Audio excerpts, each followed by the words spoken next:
All right. Let me get back to reading this language. We actually have to call the meeting to order.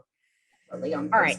All votes taken tonight will be taken by roll call vote. Please note, we have to call the meeting to order. Chris, I hear you. Hold on. Now I'm hearing my voice through Chris. Okay. All right. Please note that comments on platforms other than Zoom will not be monitored. This meeting is being recorded and will be available for later viewing on Cohasset 143 TV. Members of the public who wish to ask questions are asked to raise their virtual hand on Zoom, and at the discretion of me, I will promote you into the meeting. Members must provide their full name and address for public record. We will be doing public comment after our first order of business. But first, I really want to call our meeting to order with a roll call vote, starting with Jack. Jack Creighton here. Troy Evans here. Jean Healy Dippold here. Diane Kennedy here. Carrie Thompson here. And all are invited to join the board for the Pledge of Allegiance if they would like. Got my flag here. I pledge allegiance to the flag of the United States of America and to the republic for which it stands, one nation, under God, indivisible, with liberty and justice for all. All right. First order of business is our fire chief appointment. Like I said, we won't be doing public comment before this. We will be doing it after to get this matter done first. Chris, I will turn it over to you. Okay, thank you. Thank you, Carrie. So 3 weeks ago, this board modified the search criteria for a fire chief to prioritize local Cohasset experience. Following that new priority, I reevaluated the candidate pool, which had already been established, and determined that only one candidate met that criteria. After conducting routine background checks, meeting with the candidate to discuss current and future direction of the Cohasset Fire Department, and meeting again with the candidate in conjunction with the HR director to talk about professional development goals, objectives. Tonight, I present to the board Cohasset Assistant Fire Chief John Dockeray as a candidate for Cohasset Fire Chief. As part of the evaluation process here, both the HR director and I met with John to ensure that he will be as successful a chief as possible, and to encourage that, I reached out to the retired fire chief who runs training opportunities for the Massachusetts Association of Fire Chiefs. In fact, he was coordinating the most recent training event, which took place a couple of weeks ago. And he agreed to help John with any mentoring and establishing both a professional development plan for himself, as well as for the department. Because one of the most important things a chief can do is train his future his staff, firefighters and leaders for future leadership roles. And that's Jack Parra. Jack Parra was the gentleman who was part of the consulting team that led the search in the first place. Jack was very gracious. Jack's has great experience and is very generously offered. And we've given John that contact information. So we're excited about those opportunities because the goal is to have the most successful fire chief possible for Cohasset. So that said, we had some really good conversations, and again, based on the conversations that the board and I have had over the last couple of weeks, that's where we stand today. And I believe that I'm guessing that Jack is on. I'm hoping that Jack's on as Heather. I'm going to promote Heather Dockeray because I don't see John as John, so hopefully that's John. And I can promote him in. That's what I'm trying. Give it a try. It might be him. Give it a try. That's my expectation. And you will have an opportunity to speak. But I'm trying. John, if that's there you go. I think he's coming on board. Well, I'm prepared to move that we approve your selection. That may be premature, but I did it. Let's see if he's on here first. Okay. So if that is you, John, you are promoted and you are good to go. Or it might be Heather. We'll see. Could go either way. I mean, there's a lot of folks who have shared advisory over time. So sometimes folks have appeared as their spouse. So Also, Hello. Chris. Oh, hello. Hello. Oh, Okay, that does not sound like Heather. no, I'm here. So I'd like to thank the Chris and Jack and the members of the community for my support and becoming hopefully the next fire chief. And I look forward to moving forward the department to meet the needs of the community. All right. Thank you for those words. Thank you for being here for this. I move that we accept the nomination of John Dockery as fire chief. Is there a second? Just clarification, I think it would be to accept the appointment. The appointment. I'll second it. All right, we have a motion and a second. Any further discussion? Can we say something after? Yeah, Of course we can. sure. If you don't want to say something now, we can say something after. Sure. All right. If there's no further discussion, we will move on to a roll call vote, starting with Jack. Jack Creighton, aye. Corey, we just didn't hear you. Corey Evans, aye. No. Jean Haley Dipple, aye. Diane Kennedy, aye. Harry Thompson, aye. All right, now we can say something. First of all, congratulations to our new fire chief, John Dockery. Thank You you. have big shoes to fill, but I know that you are up for the challenge and the task, and the town is lucky to have such devoted citizens and residents and people in public service. Diane, I saw your hand first and then Jean. I was going to say, you've got big boots to fill. John, congratulations. You have an entire community behind you. And we look forward to working alongside you and supporting you. Thank you. Jean, Yeah, I just wanted to echo Diane's comments and congratulate John on his appointment. I had the pleasure of meeting with Chief Dockery some time ago to talk with him about everything he's done to date, as well as his vision for the future, including the fact that with the pandemic, it's put a lot more strain on our local public safety officials. And I appreciate that he has really stepped up to help run our fire department in a way that I think shows he can more than ably run it in the future. And Chris, I appreciate your work in also taking the select board's comments to heart and moving this process through rapidly. I appreciate that as well. And so I think we're all looking forward to supporting you, Chief Dockery, in your new role. okay. Any other comments? Corey, and then Jack. Also, just want to echo my colleagues. Congratulations, Chief Dockery. You've been very kind to me and my family when we've had the open houses, and just great with my kids. And I look forward to seeing you around in the future. Thanks. Thank you. Jack. Kind of nice to say, Chief Dockery, isn't it? You know, it is so nice when somebody works their way up, has a dream, follows it, and by all accounts has been exemplary in his service to the town and the service to the fire department. And it just sends a great message to everybody who works in the town. The Cohasset will remember you, and you will be rewarded for good service. And congratulations, Chief. So, enough said. Thank you, Jack. Thank you. It's definitely a new title. I'm sure you'll get used to very quickly. I will. All right. That was, So- yeah, go ahead. Go I'd ahead. just like to thank the members of the board for their support and their vote for tonight for me as the next fire chief. Thank you very much. All right. Well said. That'll be the final note on that. Thank you, everyone. It's nice to check this off the list and get this done. I know a lot of people in town care a lot about this, and it's an important appointment. So well done, everyone. But I just All say right. it's just a tad disappointing it's not in person. But we'll I have know. those days ahead. There will be future meetings in person, though.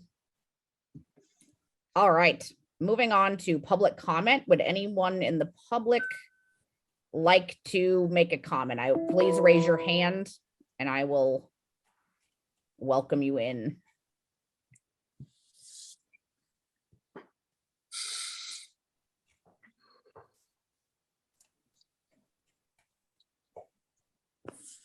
I do not see anyone yet. If anyone would still like to make a comment, though, please raise your hand in the next few minutes and I can try to recognize you. I believe we have one set of minutes from March 15th, 2022 to approve. Does anyone have any issues or changes they need for those minutes? If not, we can entertain a motion to approve them. So moved. All right, do we have a second? Second. All right. Any further discussion? Roll call vote, Jack. Yeah, in accordance with my long stated policy of not approving minutes when we have accurate electronic minutes available that should be the official record, I vote nay. Corey Evans, aye. Jean Haley Dipple. Diane Kennedy, I. Carrie Thompson, aye. All right. Now moving on to a really important issue about an MBTA zoning update. I believe Lauren is coming in for this, and there's a lot of thoughts, and this is going to be a big upcoming topic. Hold on, Lauren, we see your hand. We're trying to let you in.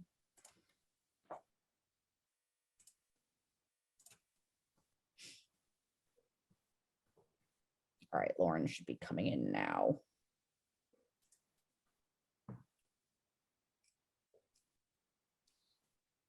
Hi, Lauren. Here you are. Thank you. Yes, thank you for having me tonight. I heard you say before I left and rejoined as a panelist, this is a big topic tonight. I'll Yes. be reviewing for you the MBTA community multifamily housing, sort of what this means and what the draft regulations are, and we'll get into a lot of detail tonight. So I'll Sounds pause. good. Yeah, give us the whole overview. What's going on?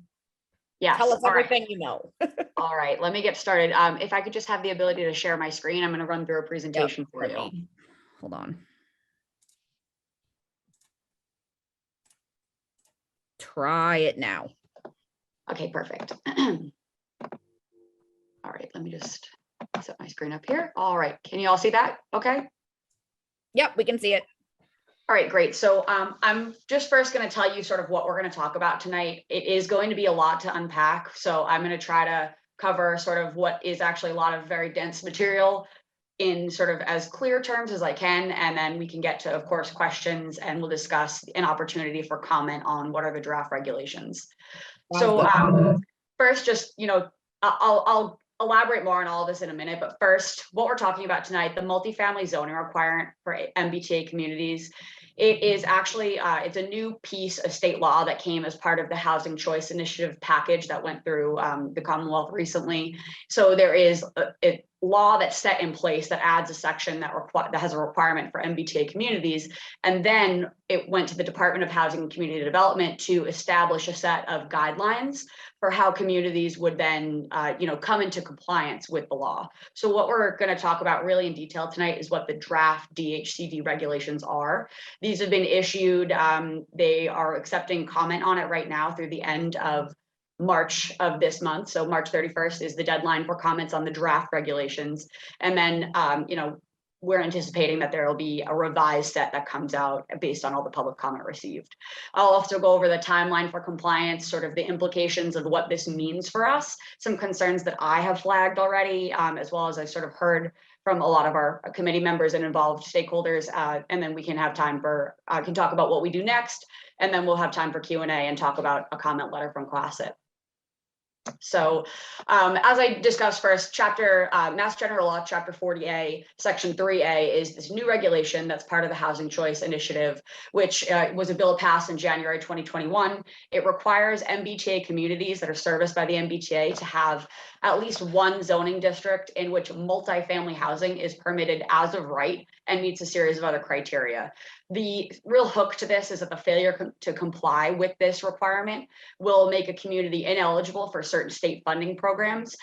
There's three that are really elaborate, like specifically called out, but then it also says that DHCD may, in its discretion, take this into consideration among any grant programs. So you can imagine if you're not in compliance, it's not going to look, good for your grant applications. So this right here is the excerpt of the law. It's actually pretty short, sweet, and to the point. And then the draft guidelines really go into sort of further detail about how these are being tentatively applied. So it's an MBTA community has to have a bylaw that provides for at least one district of a reasonable size in which multifamily housing is prohibited as of right, which for example, means you can't require any sort of additional oversight other than a building permit, but we'll get into more details about what that means now. But I can tell you right now, Cohasset doesn't have this anywhere in town. So we know already, there's something to be addressed here. It also has to, in terms of dimensions, you have to be located within half a mile of a radius of your commuter rail station, which for us is, Cohasset Commuter Rail Station up in the north side of town. If you fail to comply, the 3 programs they're calling out are the Housing Choice Initiative program, which for this one, not so big a deal for us. We're already currently not eligible for this for other reasons. The Local Capital Projects Fund, which I've actually have an inquiry into Don Pyatt to see how that impacts our budget. So I will come back to you at a later date as to what that means for us. And then the MassWorks Infrastructure Program, which really is a big piece here. This is a grant program that's often applied for unlocking things like, capital infrastructure projects, aiding through state aid, those things, sewer connections, water line connections, things like that, that really unlocks further development. The MBTA communities map, they categorize different communities, sort of based on your service level. It includes everything from subway, light rail, bus line, even it encompasses MBTA neighboring communities. So it's really getting the majority, as you can see, of sort of the Metro Boston and beyond region. Now, here's where things start to get interesting. So as I mentioned, the Department of Housing and Community Development is the state department that was in charge of sort of taking the law and establishing how communities would come into compliance. So as I mentioned earlier, multifamily housing has to be as of right in the district. You can't have any required special permit granting authority review of it. You can't, require certain criteria that will, other than just walking in and getting a building permit, with the caveat that you can have a site plan review process, which essentially is like, as you think about, you can set what kind of design guidelines you want for this area. So we have design guidelines in our downtown village business district. Any development that goes through there has to meet those set of design criteria. So you could do something like that and review through a site plan process to sort of dictate the character of what that looked like. With that said, you can't use site plan review to try to, prohibit any sort of multifamily use that would be allowed. You can, not really go above and beyond regulating circulation, vehicular safety, architectural design. So you can't use site plan review as a tool to just try to prohibit it. It goes on further to say you can't have any age restrictions. You have to make sure it's suitable for families with children. What that sort of translates to is you can't just place a limitation on bedrooms that it's 1 and 2s. You have to be able to have the units that are of mixed bedroom capacity because they're anticipating family use. You can't place, as I mentioned, you can't, restrict the size number of occupants. The reasonable size of the district that they say within half a mile of a transit station also has to be not less than 50 contiguous acres. And, if you're allowed to have some sort of striation of, it doesn't have to be all 50 contiguous acres, but you have to have a minimum at least of 25 contiguous acres in the district. And you have to have a, gross density of 15 units per acre. So, another piece here is that regardless of sort of what your community size is, one of the big concerns here is that the minimum district capacity is 750 units. I'll get into more details about what that means for us, but this right here, I want to flag is the first real problematic piece. In addition, the gross density of 15 units per acre, it has to be able to be reasonably built. You can't have, zone land that's imposed by wetlands or some sort of title restrictions. It has to be feasible both legally and actually infrastructurally sound in terms of land capacity. So Cohasset is categorized as a commuter rail community. The blanket sort of parameter that they've put across this community would be that you have to have a minimum multifamily unit requirement of 15% of your existing total housing stock.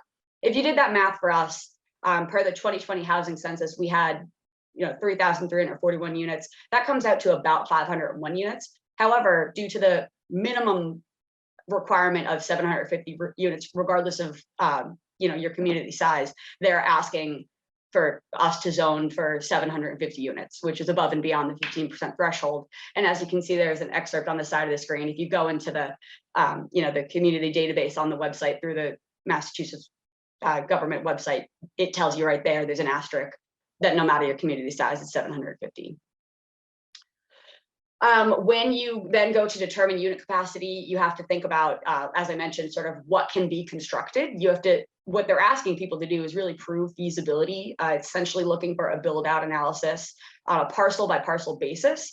That level of detail, it's a significant effort. It's of concern for, in my opinion, a couple of reasons. One, just the town, the level of detail that's required. You not only have to prove that you're half a mile radius, if you have to prove every inch of that half mile radius and sort of do the build out there. But then if you can't use that half mile radius, which we can't, and I'll get into that in the next slide, you then have to continue to grow the circle out and out and out. And it just becomes this mountain worth of work. It would likely require consulting fees, legal fees, of course, to review this zoning work. So it is, it's a big imposition for the state to sort of assume that these municipalities are going to have the bandwidth to do this. As I touched upon earlier, developable land, you can't include land underwater in wetland resource areas, lacking adequate wastewater or infrastructure, and you can't use publicly owned land that's dedicated to existing public uses. Your zoning requirements, everything, all your zoning ordinance bylaws, you have to take that into consideration when you go to do this calculation of what you can and can't do. Let's see, okay, so this just covers more about the 750 unit minimum, and then that you can include land beyond the half mile radius, provided that such areas are easily accessible to the transit station based on existing street patterns and pedestrian connections. So,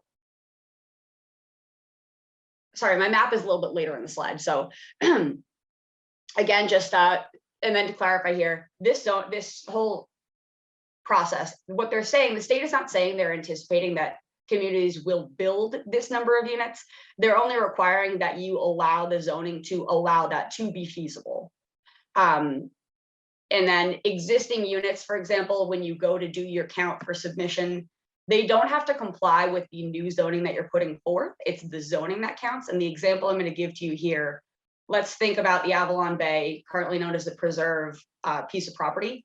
There's something I want to say in the ballpark, I don't know the exact number off the top of my head, but 250 housing units there. If you were to put zoning on that property that could allow for further density, let's say for 500 units, you could count 500 units for that parcel because it's feasible under new zoning. You wouldn't use what's on the ground now. So that's the clarification there. Key timeline dates before I get into the map. We have the end of this month to issue comments on these draft guidelines to DHCD. And then in terms of future compliance, they've identified May 2nd of this year that you have to have at least presented the draft guidelines to the select board, which I'm doing here tonight. You have to submit an information form and work with updating maps, which I already have both things in the queue for us. And then by December 31st of this calendar year, you have to have submitted to DHCD an action plan or a request for compliance to determination. I know already, based on just the one fact that we don't allow multifamily by right anywhere, we will not be in compliance. So we will need to submit an action plan and sort of determine a path as to how we plan to address this and sort of come into compliance or what we plan to do. And then the deadline for commuter rail communities to have adopted the zoning ordinance to bring you into compliance is by the end of calendar year 2024. So they give you 2 years to adopt the zoning at a town meeting process. So with that, what does this mean for us and why is this of concern? As I mentioned earlier, we don't allow multifamily by right. This just proves that we already know off the bat we're ineligible. We know we will need zoning amendments to be necessary for compliance. The land area is of concern. We know we need to expand beyond 0.5 miles, but to where? And I'll skip ahead one moment so I can show you what I mean. This is the half a mile radius map for Cohasset at the commuter rail station. All of the parcels that you see sort of in the dark brown shades, green and brown shades are wetlands or, open space land that currently can't be developed. You have a corner over here that's actually in Hingham. We can't claim that land. We have the cemetery, the golf course. So as you're seeing already based on just our half mile radius, we know a lot of that land can't be eligible for this. So, will they give you the opportunity to expand out? Then we start to think about, well, where do we go? If we go down the 3A corridor, we already know we have sidewalk and accessibility challenges. There's limited sidewalk networks and connections to the public transit station. which they also say is sort of the criteria if you're going to expand out. And then the other concern, of course, is the wastewater and water capacity limitations. We already know in today's day and age with our existing housing stock that we are sort of bumping up against sort of the ceiling, and to supply for 750 housing units, it'd be really an impact and stress on our infrastructure. In addition, if you have to think about population growth, what that would do for our increased demand for public services, school capacity, things like that. And then finally, just to reiterate the concern about town staff capacity for build out analysis, they say there will be some technical assistance opportunities to become available. There's a couple been announced already, but my concern and what we've experienced a lot of times with state grant programs is that there is so much need and ask for such limited amount to go around. And if the competition for the technical assistance we know will be intense because there are so many communities impacted. So we anticipate that consultant and legal needs may be costly. And if the town is going to have to bear that burden, that's certainly of concern. Finally, something that I have kind of thought of is that I just find it interesting that the state would place such a high municipal burden to unlock what in many cases will be private property development opportunities through these build out analyses. Typically, if, for example, if there's a project that were to come before the planning board, zoning board, whatever permit granting authority it would be their burden to do sort of the septic analysis to figure out the capacity that you could have on that lot, to understand do the legal research and understand the deeds and the title restrictions and things like that. So that is of concern that would all of a sudden become our responsibility to prove that this land could support some kind of development like of this nature. So again, I won't go through that map again. In terms of next steps, this is very similar to this timeline that you just saw, except I've just input sort of what we do in the interim. I think it's really very crucial that we submit comments, and I'm really curious to turn it back over to you and hear your thoughts. We want to submit that by the 31st so that we can get that to DHCD and hopefully influence the revisions that come from this comment period. We'll then plan to still come into temporary compliance by May 2nd because it's a fairly easy to hit those check marks. And then what we have to do if we stay on the timeline that they put forth is analyze our current zoning and determine what kind of amendments we need to comply. We have to submit our action plan by the end of the year. And then really the next 2 years, really it's going to be a big lift for public engagement, drafting zoning amendments, going through the public hearing processes and getting to town meeting. So I think also, I think the silver lining is that we have this sort of, we've already been looking really to zoning and knowing that we have some work to do. So I think this particular topic just needs to be brought up to really the sort of top of the list. So with that, we'll take Q&A. We'll talk about what we want to put into a comment letter. And then I'll just pan right over. If there's anyone in the audience or anything that has questions, this is my contact information, so feel free to reach out. All right. Thank you, Lauren. That was a fantastic briefing of what's going on. This is obviously a big deal and a lot to digest all at once. And I will say, Diane and Corey, I see your hands, and Jean. I see the intent here, right? I really don't think that this has malicious intent. A lot of younger generations especially are looking for more walkable communities where they can live in places that are close to public transportation and commuter rail. And there is a real desire for that. And I see that especially, with my college students. Like, there is a discussion about being able to live in places where you can easily access public transportation and walk more, but our community is not set up for that. And there are very clearly some issues with how I think this would play out in our own town. So this is definitely something I want to hear the rest of the board's thoughts on. Diane, Corey, then Jean. I sort of have a simple thought, which is our action plan, could our action plan be simply, we can't come into compliance, or we have no desire to come into compliance and we want to take ourselves off the Mass Works? I mean, if you play this out in terms of the costs to the community over the long term, we're talking tens and tens of millions of dollars, probably in a matter of a 5 to 15 year span. And, for an occasional $3 million sidewalk grant or something. I mean, I just think it's something to be considered. I don't want to give too many comments about the letter because I think, Lauren, you probably hit on most of the topics. And the only other question I would have is, we know how hard it is to pass any kind of zoning regulation. So like, let's say we go through all the work and we spend all the money and we get to the point where we have something in front of town meeting and it fails. Right. So sort of my point of view right now is, yeah, this might not be even remotely possible. And therefore we just take ourselves out of compliance. It's one idea and it's one thing to consider. Even your example about Avalon, Lauren, I thought that was really interesting because in my head, I'm like, okay, if we try to double the size of Avalon, right, we still have way more that would be needed and would feel impossible at that point. But that's interesting that the current housing there still would be included in it. But again, the numbers really seem to be very difficult for our town. Corey? Yeah, I've got 2 comments and then 2 questions. I mean, my first comment, just to build off what Diane said, is I've doubts about a policy which encourages non-compliance. That just would seem to be not the purpose of policy. But the thing that I think I'm reacting kind of emotionally to this because we just went through all this time and effort, and me personally, to like save the commuter rail. And I've been somebody I support public transportation for, all the reasons, and I think we should do a better job of it. I would love if Greenbush was a more useful train line. It's not especially useful, but we spent all this time and effort and money too, to try to save these things. That way our residents could get into work and back. And now it's being used as like a sledgehammer on us. And if this was 10 years ago or whatever, 15 years ago, when the train line was put back in, I think a lot of the people that were in support of it would have had a different opinion if they knew that 10 years down the line, it would cause the state to override smart zoning, smart planning. Like that wasn't part of the deal here. The part of the deal was, hey, we put in the train line and we'll work around it, and that's great. But for something to come up that's this broad, overbearing, just really upsets me. I'm just internally.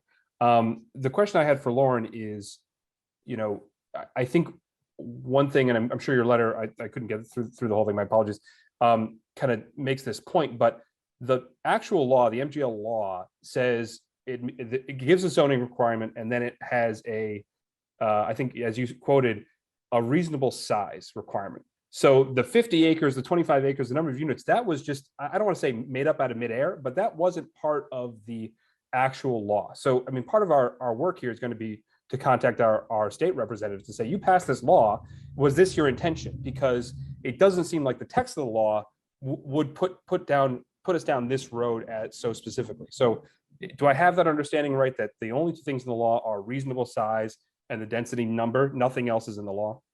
Correct. The reasonable size, as is defined by the draft regulations, was made up by DHCD. And I think that's a key point that you hit on, is that to go back to legislators and sort of put pressure on who is making this determination this is reasonable, because you can't put a blanket reasonable across all of these municipalities in the Commonwealth. It's just doesn't make sense, and I think a point to be made for Cohasset is that Cohasset has been proactively working on the housing stock. It's actually been in compliance. We've been over 10% on the SHI for the past several years.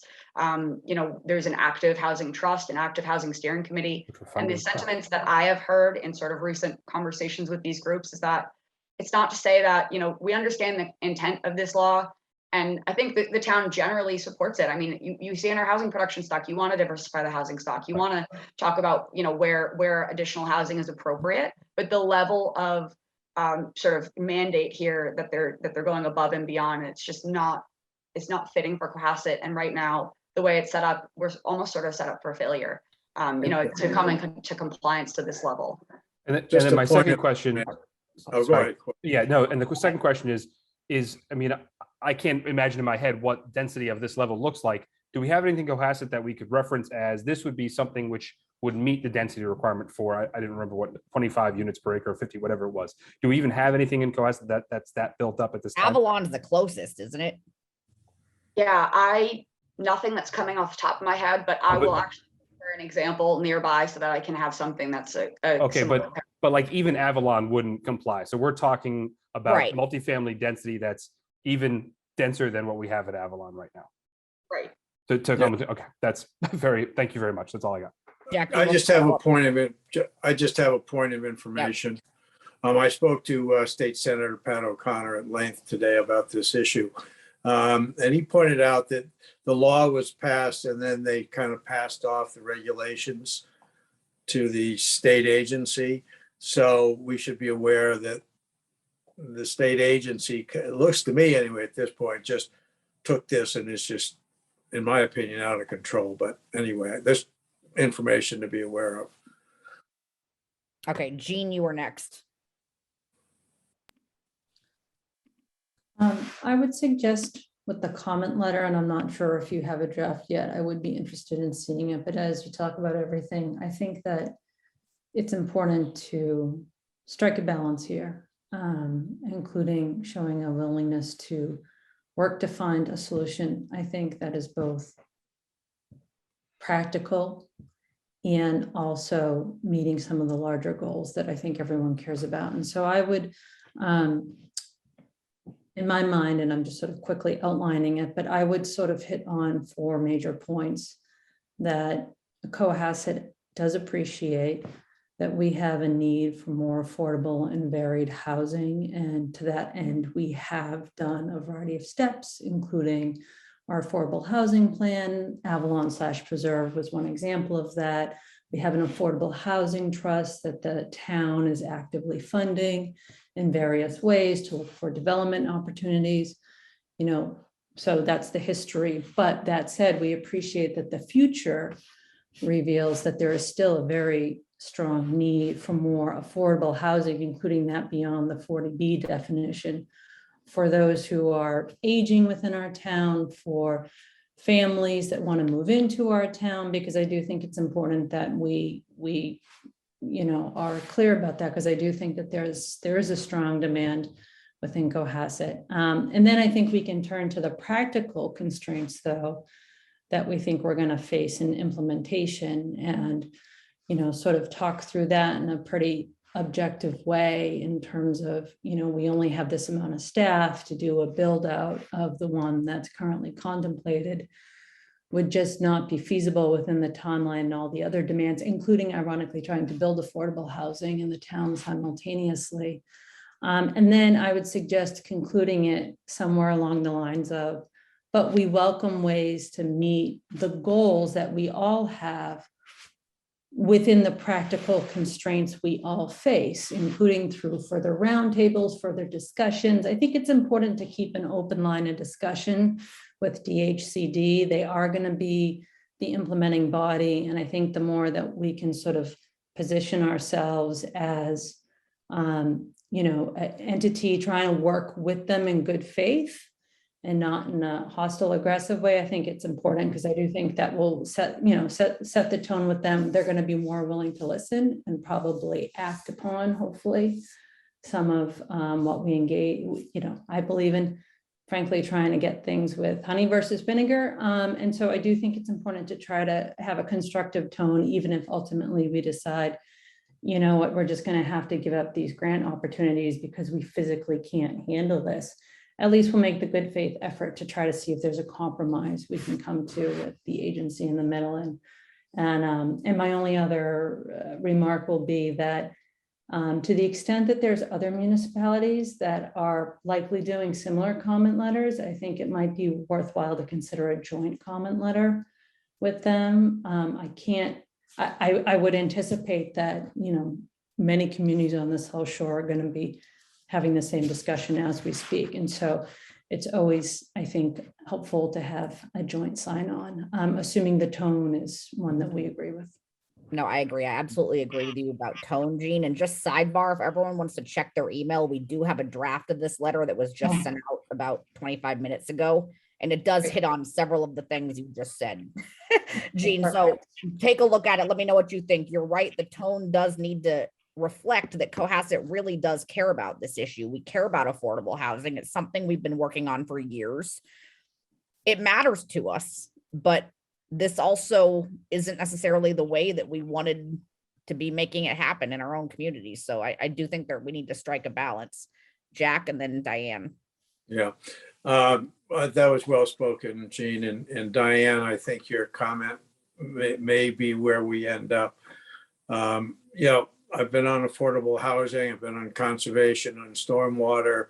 you know, I spent a good portion of today with a very hardworking zoning bylaw review committee. And I don't make all the meetings because of other obligations, but we really should be aware of what goes into this and the work that the town has already done and trying to figure out how we can do this. That being said, the nature of and the character of Cohasset is such that this is just like a dagger to the heart of our community. And we need to understand that. Now, it doesn't mean that we don't do what Jean's sage advice of to put some honey out there and work with them.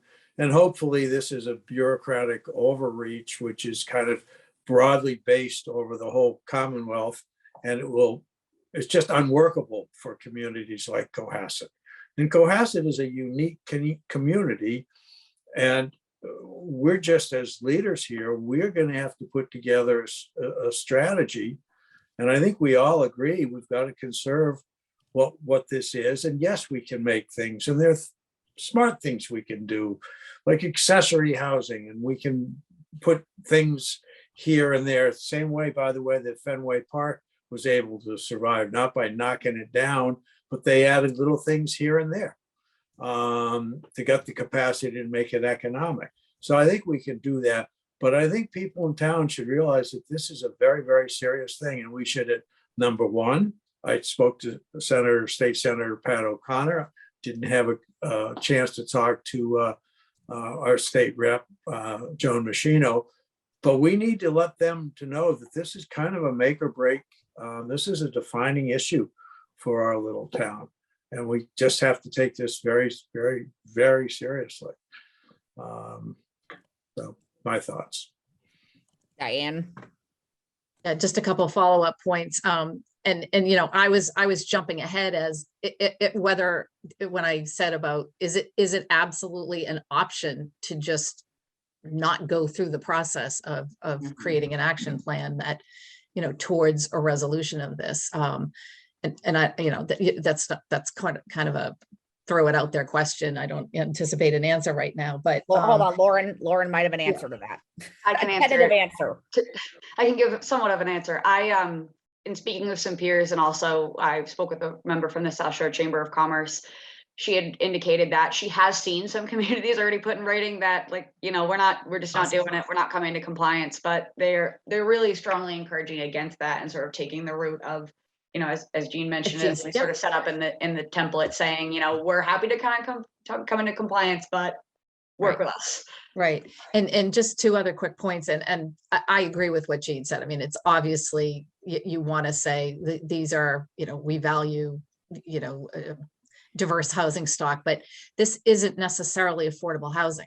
And then the question is, so Right. this could be 2-family market rate dense things, Yep. and then that's going to change the math and affordable the housing. equation on Yeah. our affordable housing requirements, which is actually in my mind more of a priority to Yeah. because that is actually, you know, a diversified housing stock. So I also think one of the things that actually makes me so proud of Cohasset physically is if you look at a GIS mapping, there's not a lot of buildable land in Cohasset. I mean, there's so much wetlands, and the ocean is pretty much in that half-mile radius. Yeah. I mean, there's just physically no space. So, you know, there literally is no space that's buildable. That is We in literally either would have to do a high rise pretty much.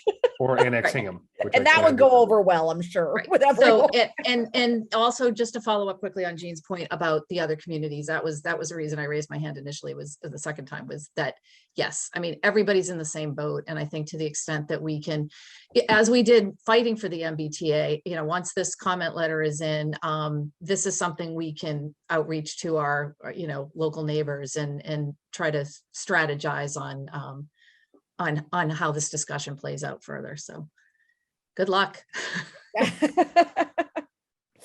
Corey. So just one quick note, Lauren, I like your line about at minimum, give us an extension for the timelines of compliance, because, you know, this is hard to figure out. So, I mean, if we had more time to chew this through, we could be a lot more, you know, creative and engaging if we weren't feeling like we were in such a 30-day timeline here. So that's a good point. So Lauren, when do you think we would need to get this letter submitted by? Because I'm making some notes here and I do like the draft that we have, but I want everyone on the board to comment on it before we get this signed. And I also think it is worth considering doing a South Shore community letter if possible. But I mean, what's our timeline for getting a letter submitted? So it's absolutely due by the 31st, but I was Okay. sort of thinking that if you wanted to sort of have the week to think it over and then return at your next meeting, if you wanted to put that on the agenda to agree on the letter, that's up to you. But I would at least need your comments, you know, at least by the 29th so that I could get it together and submit it. Okay. All right. I mean, if everyone is in agreement that we need to do a letter, we could even get this done sooner. We could get it done by the end of the week if members of the board want to add their comments. I mean, I absolutely think we can get it submitted by the end of the week if we want. Diane? No, my understanding is we have to send the letter, right? Yes. Oh, no, well, we're planning on sending Yeah. it. It's So- more just the timeline of Well- when to get it done. It's optional to comment, but I Okay. strongly recommend that you do. Yes, we're- absolutely. So We let- have let's, consensus that we're sending the letter. Yes. yeah, let's work on it and then we'll do a final approval next week. Where we are Mhm. meeting next week, so. Do we need a motion or just, we've all agreed? Can everyone individually, you all have it in your email, can everyone reply or send comments on any edits or things you'd like to see differently in the current working draft of the letter? Yes. To Lauren. Yes. Okay. I think it looks great so far, Lauren. You hit Yeah, on. no, I really like, I'm glancing at it too. I really like the initial draft we have.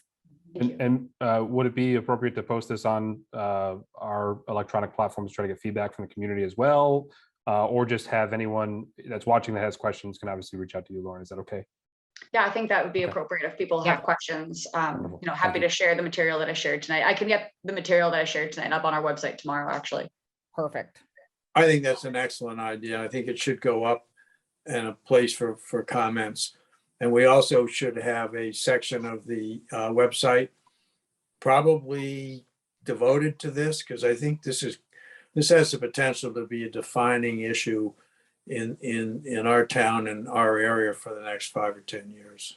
And I'm not exaggerating. This is very, very, very serious stuff, and it threatens the nature of Cohasset and a lot of other similar towns.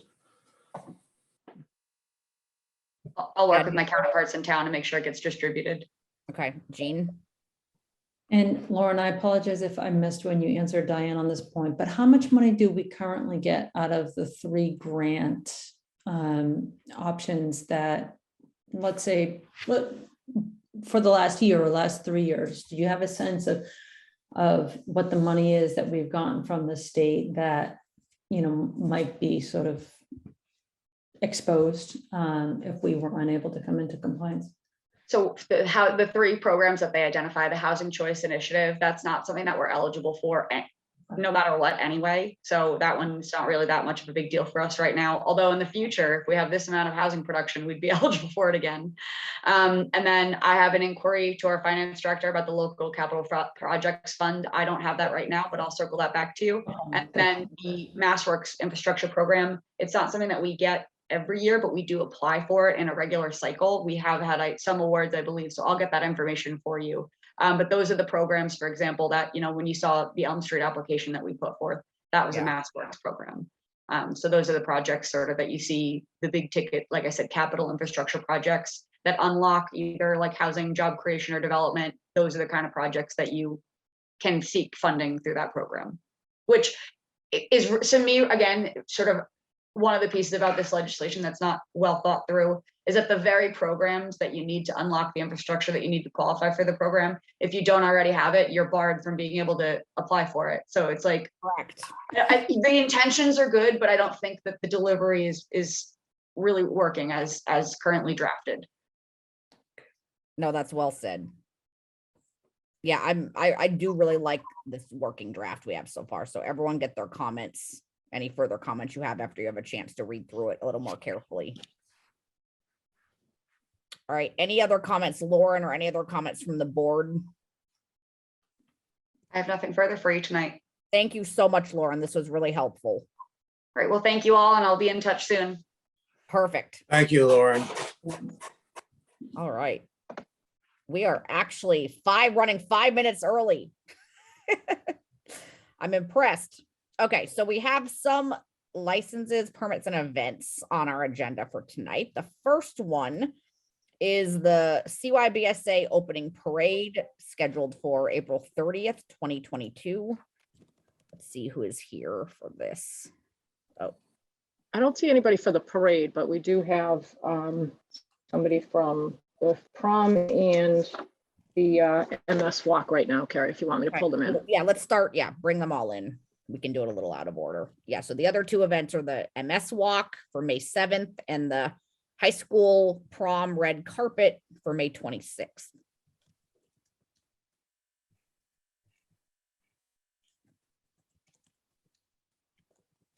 I see Bob raising his hand.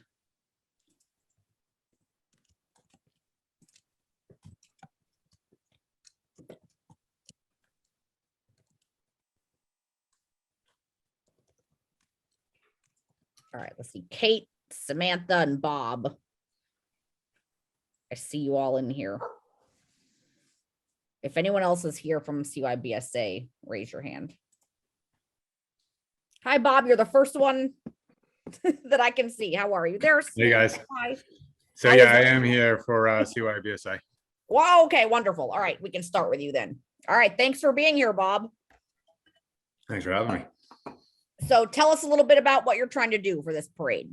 Yeah, so as you guys know, or maybe don't know, the CYBSA opening day parade was a big part of what we used to do pre-COVID. It's something that I think we had been doing for 20 plus years before COVID hit. So it has been about 2 years since we've done it, obviously. So what we do is the morning of the 30th, we have all the kids meet at the Common. We typically have a police and fire escort down Main Street to the Barnes Complex, where we are met by the Deer Hill Band. The Deer Hill Band does the national anthem and take me out to the ball game. And then we have a small PA system set up where the president and a couple other people just say some words to the crowd. And it's a lot of fun for the kids. It's a lot of fun for the families, and it's just a way to kick off the baseball and softball season. Okay. It's so exciting to have baseball and softball season almost here again. That means warm weather. It's coming. I know, always a sign of spring. All right. Any questions from the board about opening day parade? Jack? Oh, I think it's a great idea, and unless somebody agrees, I would love to make the motion. I think it's great. Let's hope it doesn't rain. And even if it does, from what I've seen of all these kids playing baseball, their enthusiasm will keep it sunny. All right. Yeah, no, I think we're all excited about the event. Jean, is that a finger? So Jack, is your motion to approve the opening day parade plus Yes. a loudspeaker for the purpose of the opening day ceremony? Yes, it is. Second. I always do better when I have legal backup. Thank We you, have, Gene. okay, so we have a motion and a second. Any further discussion? All right, roll call vote. Jack Creighton, aye. Evans, aye. Jean Haley Dipple. Diane Kennedy, I. Carrie Thompson, aye. All right, thank you, Bob. Thank you, guys. Yeah, thanks, Bob. All right, cannot wait for baseball and softball season. All right, hi, Samantha. Hi, how are you? I'm good. How are you? Good, thanks. All right, so you are here for the MS walk? Yes. correct. Great. Tell us a little bit about this. I know this is a national event, very important. Yep, so this is for the National MS Society, which if you know what MS stands for, it's multiple sclerosis. We've been holding the event in Cohasset for as long as I've been here, which is 4 years, but I know we've had it for years before that as well. It has changed a little bit. So our start finish has moved. We are going to be starting and finishing at the Cohasset High School, which we have approval from them, and I've been working with them on that. And then our route has changed a little bit. It's just going to be just about 3 miles out and around the town and back, with the rest stop or really a water stop being at Lawrence Wharf. It'll just be a table with some bottles of water, volunteers cheering on the participants, and then we'll have a portable restroom. Other than that, it's a pretty quick day. Registration opens at 9 a.m. The walk kicks off at 10. We're expecting around 150 people, and it's 3 miles, so it ends pretty quickly. And we've been working with the police department as well for police details at some various locations. But yeah, those are the details. Okay, thank you for working on this. This is really important. A lot of us know someone or are connected to someone who struggled with MS, so this is really important. Any questions for Samantha? No, I'd like to make the motion though. Go for it. I'd like to approve the MS Walk Cohasset for Saturday, May 7th, 2022. Great. Do we have a second? Second. All right, roll call vote. Jack Creighton, aye. Corey Evans, aye.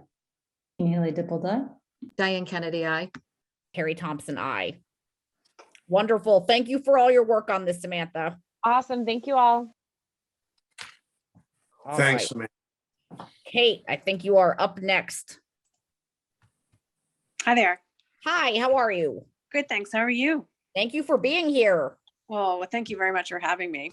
I remember the past couple of years, all the logistics trying to make the red carpet a socially distanced activity with masks and everything. And it's so nice to finally be planning it more normally again.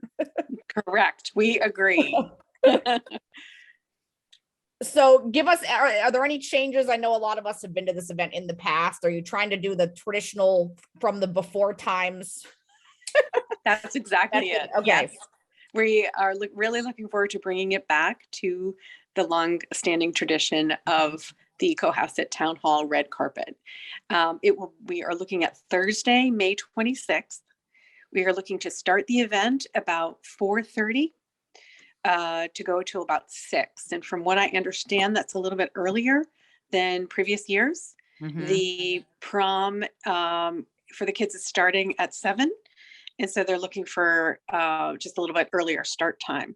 The one thing that we realized is this is the first year that the red carpet could be happening with some of the roads that are now one way around the common. Yes. So we are also have reached out to the Cohasset Police Department and are working to work around that. Usually the kids are dropped off in the back of town hall, Mhm. a little check-in area, and then they kind of come out the front door of the town hall. And so we are working to kind of create an area that will allow parents to drop off and employees that will be leaving the town hall to be able to get out of that area as well. The school has provided the trolleys. We're hoping to get the trolleys back as well. And, transportation. So the kids will be picked up at 6 and taken on their way. So we have about 101 students in the senior class.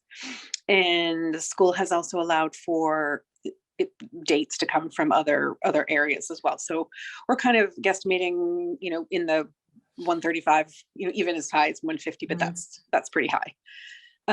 So yeah, that's what we're looking for. No food, no food permits or anything like that. We're just looking for, I guess, more time. Okay, this is always such a cute event and it's such a good end of year celebration, especially for the graduating seniors. So thank you for all your work on this. Any questions from the board? Or we can make a motion. I'll move that we approve the Cohasset High School red carpet prom event on Thursday, May 26th from 4:30 to 6-ish. Yeah, Okay. ish. Yeah, I like that. You're never gonna get out of there at 6. Put ish I on the second official ish. record. All right, Second dish. okay, we have a motion and a second. It's a second dish. Any further discussion? All right, roll call vote, Jack. Jack Creighton, aye-ish. Corey Evans, aye. Jeannie Haley Dipple Diane Kennedy, aye. Carrie Thompson, aye. Yay, thank you, Kate. We can't wait for red carpet. Thank you very much. Thank you. Good luck. Thank you. All right. I promised Rob Hillman we'd be on time tonight, and now we're shockingly running 10 minutes early. I know. So let's see, Chris, do we maybe want to do ARPA funds update move to that and that for the next 10 minutes to not waste any time, or Sure, if you want to. I want to be respectful to advisory. I'm not sure everyone's in here yet, so. Oh, they're coming in now. If everyone's here, we can continue on with bringing advisory in. I see a number of folks, but I don't see everybody. Well, you got a lot of folks, so.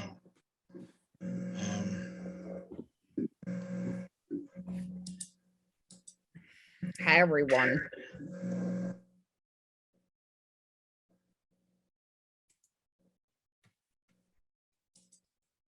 Sorry to confuse everybody. I'm showing up as my wife on our Zoom account tonight. Nope, that's fine. That's fine. I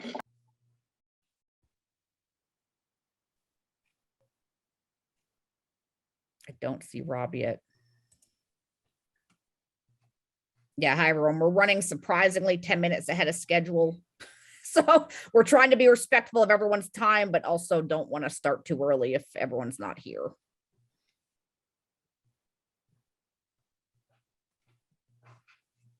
I don't see Rob yet.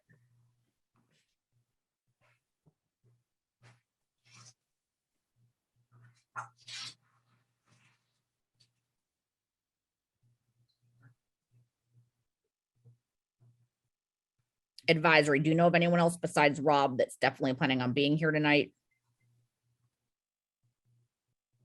Hey, Carrie, Jean will be Hi. logging in shortly as well, and I Okay. just sent Rob a text, so we All should be pretty good shortly. Okay.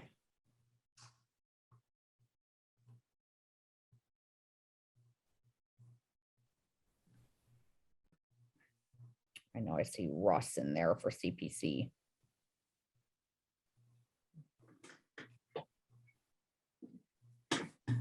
How do we want to spend the next few minutes? Do we want to wait for the others to come in? Chris, do you want to start talking about ARPA? I can talk slowly for a second, but I think the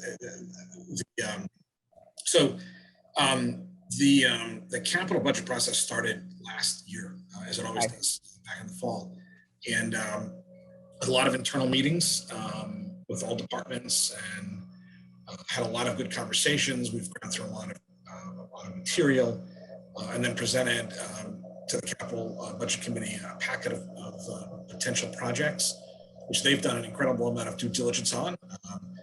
I spent a lot of time with Brian Host the last week or so going over the final details of a lot of things.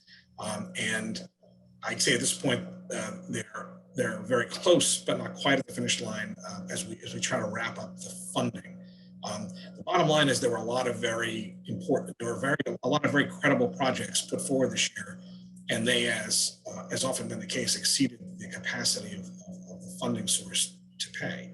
So what we've had to do is go through and really squeeze and see what we can fund alternatively, see what we can try a different approach at. And again, there's been a lot of great conversations with the capital folks, and I want to thank them for all their input as we've gone through this process. I'd say at this point, I'd really turn this over to Brian Host to describe where we are. And again, I think the town's in a good place. And I think over the next week, we're going to try to hammer down the final details and get a very robust, package full of very important projects that'll fund all kinds of important things, some which are very public and some which are very not public, but really important to the town's infrastructure in the next fiscal year. Okay. Thank you, Chris. Hi, Brian. Hello, Carrie. How are you?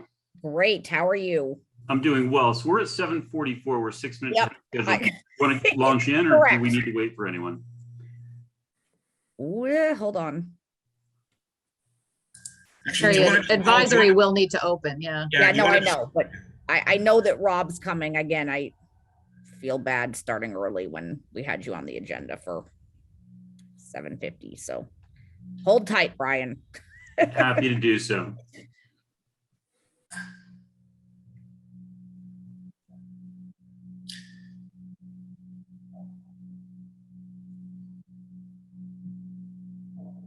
So when you say, how Advisory. about them Red Sox? right? I know. Can't wait. Advisor, I know you have a double header this week, tonight and tomorrow. I don't think everyone realizes how much work advisory is, but also a very important committee. So thank Been a you. month of double headers. I feel like I we're know. Major League Baseball trying to get caught up on. Yeah, you like the baseball reference? We're in baseball mode now. It's the before town meeting busyness. Yes, Rob, here it comes. Okay. If also I could just ask whoever's controlling the meeting to enable Mike Dick to share a screen. We will be pulling up a spreadsheet. Yeah, so in a moment. everyone should be able to share the screen right now based on Perfect. what I can see. Great. Yeah, all panelists can share.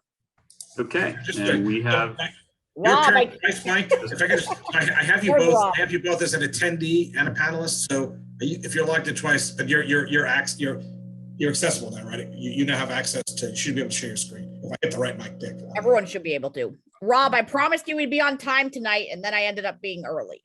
You're ahead of time. I I'm know. Astonished. I'm good luck. I don't know what I. You are. thanks, Rob. I'll take all the luck I can get.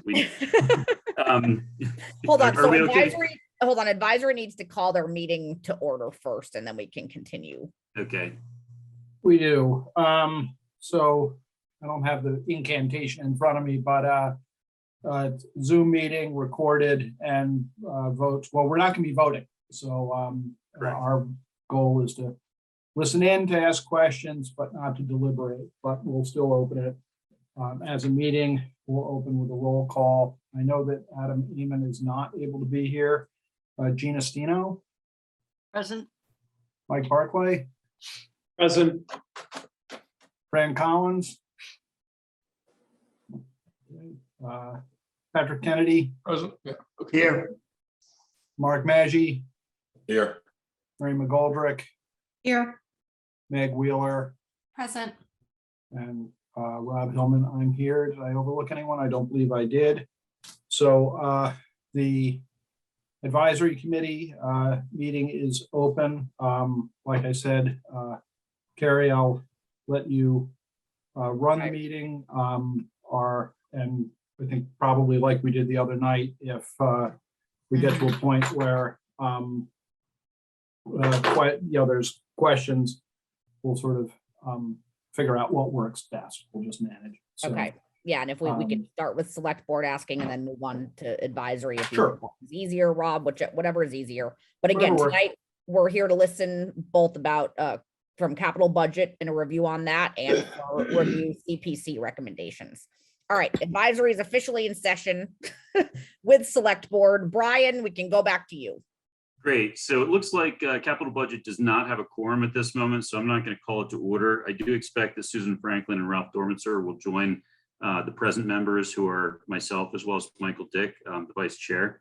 So I Okay. can interrupt at some point just to officially open, but let me go ahead and get started. On February 10th, the select board was presented by a capital budget request sort of master spreadsheet. It was prepared by and presented by Michelle Leary, and the key takeaway at that moment was we were looking at requests of just over $4 million. That's a fairly typical start for capital budget. And what typically happens over the course of the process is that a large number of requests, when pressed with difficult questions, are either withdrawn, reformulated, or shrink in size. And year after year, we've actually been able to do a fine job of getting everything funded that was that fundamentally survived the war of attrition and the difficult questioning. This year has been pretty unique, and I guess I would tell you that's a high quality problem by way of introduction. It's made for a very challenging process, but I say it's a high quality problem because by forcing the departments over the past several years to really start thinking more than 1 year in advance and putting together multi-year capital plans, and also asking very difficult questions when they do come in front of capital budget, what has happened is that we're seeing better planning, better requests, better projects, and just a lot more work and preparation before they ultimately find their way onto these spreadsheets and in front of us. That makes our job much more difficult because ultimately our job is to make sure that departments have what they need. So to make a long story short, there were some very quick withdrawals at the beginning of this season. Harbor pulled the town portion of the funding for the pier. Also, given the changing in the guard on the fire department, there was a feeling that the facility study for the emergency response facility was probably not timed appropriately to be a fiscal 23 project. So those two came off right away. That left us with $3.25 million worth of requests and $1.9 million worth of funding. So that's when the heavy lifting began. If I could ask Michael Dick just to pull up the spreadsheet, that would be helpful. I tried to promote him and I think he declined coming in. Let me check again. Oh, there he there we is. go. Oh, there you are, Mike. There you are. All right. So here's where we are at the moment. And, you know, just to summarize what Chris said, we're not at a point where we want any other boards to vote on our proposals as a group. But we do have very clear line of sight in terms of how we're going to get to the finish line on this group of requests. And we want to provide an update on that, some of the assumptions that we're still working with and need to ultimately confirm. And hopefully we will have this wrapped up shortly. Michael, if you could just grab the spreadsheet and pull it to the left so that it's not covered by. I'm trying. My Zoom is not cooperating. I'm going to stop share and reshare. Okay, hang on. All right. And can you all hear me okay? Yeah, we can hear you. Okay, in the meantime, let me go ahead and get started because you don't need this spreadsheet in front of you to hear the key messages. At this point, we've heard every request and we have sought and received answers to the overwhelming majority of our questions. There are still a few follow-up questions that are outstanding, that are where we are engaged with the departments to get the answers that we need. But to make a long story short, at this point, we have $1.5 million worth of requests where we have not yet voted, but we've resolved the issues, we've pulled the committee, and there's clear support for those requests, okay? There's another bucket of requests, and I don't read too much into the headlines here, which we call under debate, and that's a little over $600,000. There are really two primary groups of requests in there. Some have a few outstanding questions, but upon resolution of those questions will find their way onto the supported requests. And some of them may even be extraordinarily high priorities. So don't read priority into that bucket because of the range of items with a range of priorities in that bucket. There are also some items in that bucket at the low end of that range of priority, which we don't, even though we may have resolved all the questions, we recognize that if we have to defer some items, those are the likely candidates. And so they've remained in that bucket until we have this all sorted out. So I would say all of these requests in this bucket are highly credible requests that in a perfect world we would absolutely fund. So that leaves us at 2.15 million fundamentally between those two buckets. We've got 1.9 to spend coming out of capital stabilization. We have another 100,000 that is. Brian, you just froze on the screen. Hold on, There's a Brian. high degree of certainty There in we your go. certainty. Okay. Yep. Sorry, you Sorry. froze for a second, Brian. Maybe repeat the last couple sentences. You just froze for a second. Sure. My screen says my internet connection is unstable, so hopefully that goes away. We can hear you again now, so. Great. So on line 6, you see this E-rate refund. You'll see in our requests that we have a very large appropriation going to IT infrastructure this year, both the wide area switching network as well as security. There is a rebate available for that. It is not competitive. It is fundamentally guaranteed, but we have to do the paperwork and pull the money back. So that gives us, another $100,000 of funding once that rebate round trips back to capital. So for a total of $2 million available. It leaves us with a shortfall of about $150,000 as of where we stand right now. Okay. Now there are several ways for us to deal with that shortfall, and we are chasing down the details.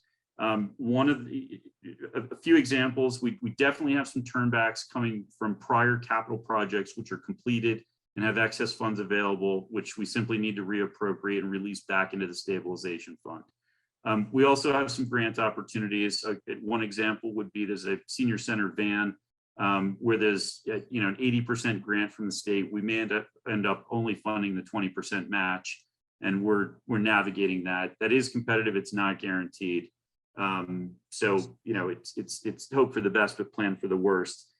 We also have some sharpening of our pencils that we need to do on some of the bigger requests, such as IT. There may be some opportunity to reduce that number, and given the sheer magnitude of it, it could be, it could be meaningful. Let's put it that way. So we have line of sight on this shortfall. With the overall, I guess I would tell you the overall plan really relies on two sizable assumptions. One is that the library roof, which is absolute highest priority item for us, be funded in some manner other than capital budget. If that can't take place, capital budget will fund it. It will be funded very near the top of our list, and it will push a bunch of lower items off the bottom of the list. That's just the practical reality of it. We've kindly requested CPC to take this matter up. It's my understanding that they had a discussion last night. We'll have another discussion next week. It's our hope that they can get to the finish line on this. An alternative, in the event that that doesn't happen, would be to look at ARPA, for example, to fund that. The third alternative is to drop it back into capital budget, fund it as the priority that it is, which is very high, and recognize that it's going to push a bunch of lower priority items off the bottom of our list. There's another assumption in here, which is sizable. It's a $175,000 swing, which is that we can actually rebuild the transmission in a sizable piece of equipment over at DPW, get another 5 to 10 years of life out of that piece of equipment as opposed to replacing it outright. We do need to confirm that, but we have a high degree of confidence that will be, that will be okay. The last line here, the not supported requests, I really want to be careful to advise people not to read too much into that header. What that means is it's not supported in fiscal 23. These are absolutely valid requests, and we can touch on these. Some of them will absolutely get done in the future. Some of them most likely will get funded in some other way. So that's why they're in that bucket, and they're not in our planned funding for this fiscal cycle. So that's the headline, and I can pause there for a moment, answer any questions that people may have just with regards to that whirlwind tour, and then if people desire and time permits, we can look at some of the items in these individual buckets. But it's a very dense spreadsheet, and it'll make your eyes worry very quickly. So let me pause there. And no, I think you summed it up really well for those of us that don't want to see the dense spreadsheet. That was a good explanation, Brian. Thank you. Let's start with, does anyone on the select board have questions so far?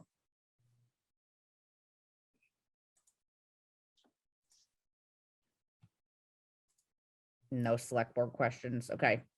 Moving on to advisory. Rob, do we want to see if any advisory members have questions? Obviously, I'll take hands for questions, but even if not, I had a question for Mike Barclay as our liaison to capital budget.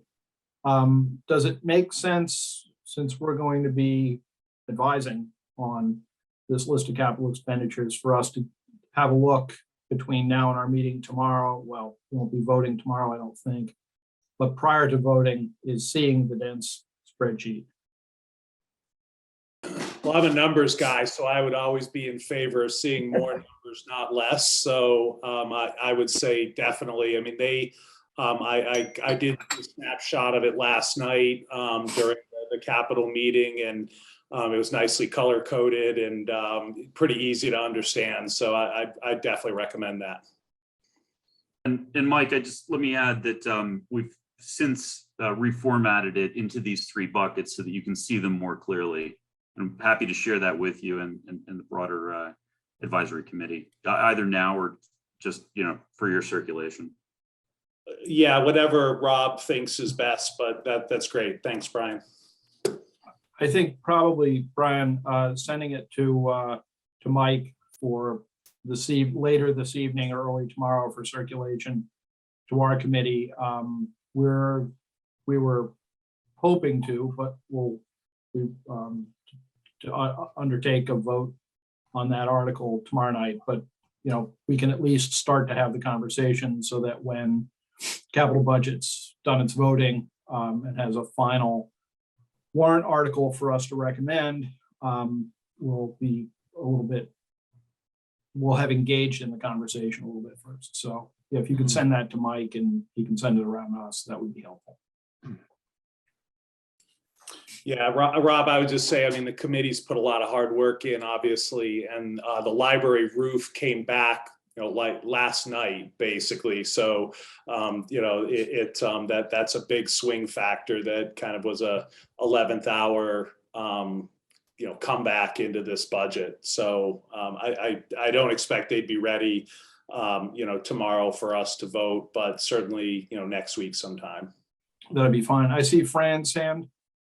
Yeah, you may just, Mike just might have answered the question. Yeah, I'm going to be out of town all day tomorrow, so I'd like to see this stuff sooner than later, but if we don't have to vote on it tomorrow, then that's okay. Yeah, if it comes my way tonight, I'll get it to, to Mary and Rob to distribute to everybody as soon as it hits my, my inbox. You can also Okay. send it to me too, and I can forward it out to the select board members for those who want to do a deeper dive. Jean, I see your hand up. Yeah, I was just gonna say, I'd love getting a copy of the actual spreadsheet. Also, CPC last night, so I'm a member of CPC. And there was a pretty involved discussion about the library, and I see Russ Benetti's in the audience too. But I do think that there was a greater discussion within CPC about how funding was working of, I think, what was perceived to be town capital projects, and just, the distinctions between CPC and the capital fund.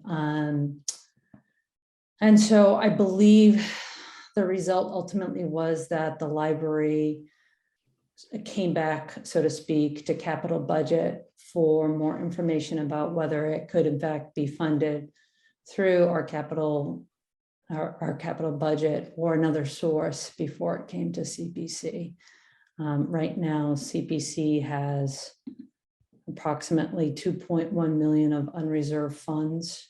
And there's additional allocations in the various buckets, not including what was allocated or recommended to be allocated over the past few weeks. And then there's also the lingering question of town hall that I know is on the minds of CPC. So that's just some context for CPC and the library roof. I see Patrick's hand up. Yeah, I'm probably going to age myself here, but it seems like the library was opened and renovated and opened not that long. Was it 20 years ago? Did the failure of the roof, did it meet its expected age? And what's the history of it needing a new roof at this point in its life? It's news to me. Sure. Let me touch on that. So first of all, there are really two sections of the two primary sections of the roof. The section that you see, and there's the section that's in reality the roof. What you see is a slate roof. The reality is that the overwhelming majority of the top of that building is a membrane roof. It's just above the mansard, and you don't see it. The slate roof is in fine shape. The membrane roof is beyond end of life and flat out failing. And so this is a replacement. You could call it a replacement. You could call it an overlay.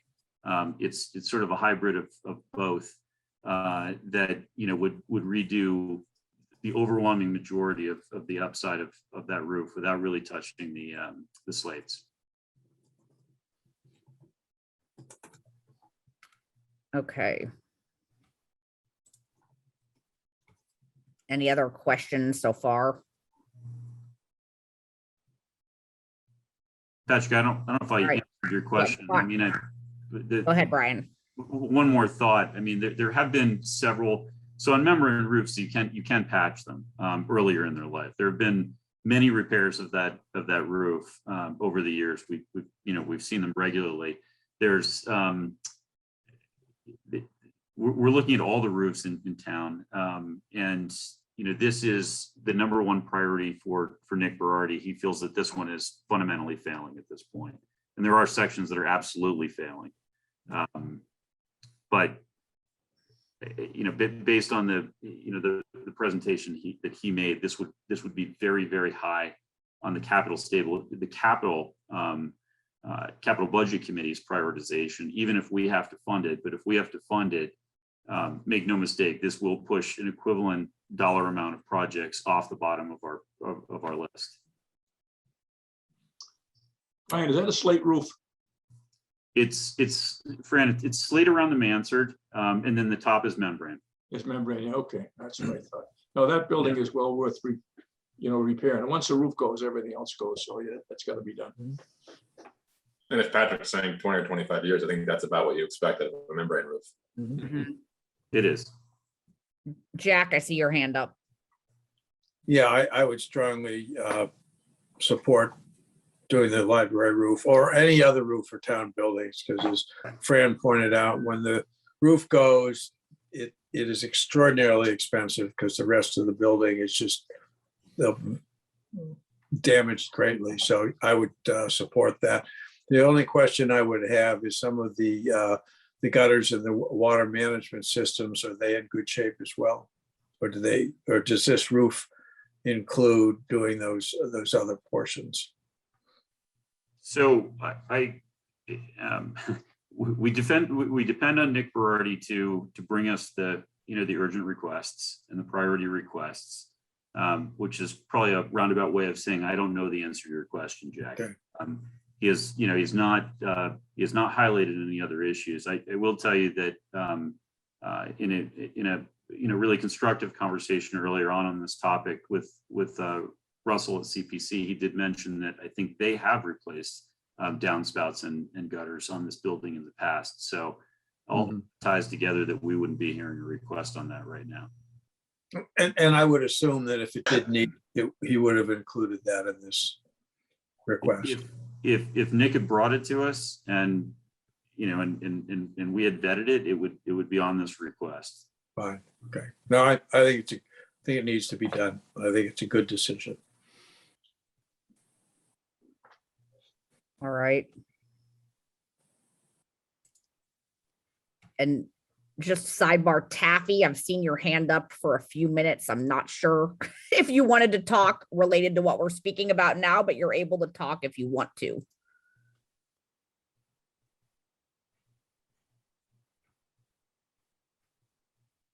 Not sure what Taffy wants. All right, but she's available to talk if you want to. Brian, you can. As am I. Okay, yes. Any other thoughts on what we're looking at here, Brian?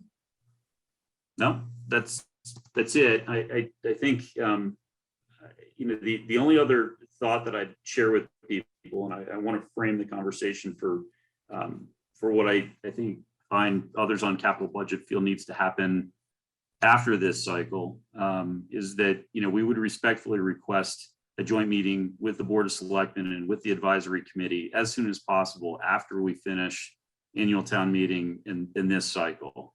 It's very important that we with a capital W, not just capital budget, but we as a town really understand the nature of the Capital Stabilization Fund funding mechanism and the historical formula and how that compares to the requests that we're seeing going forward, and then make a decision jointly as to how it's best handled.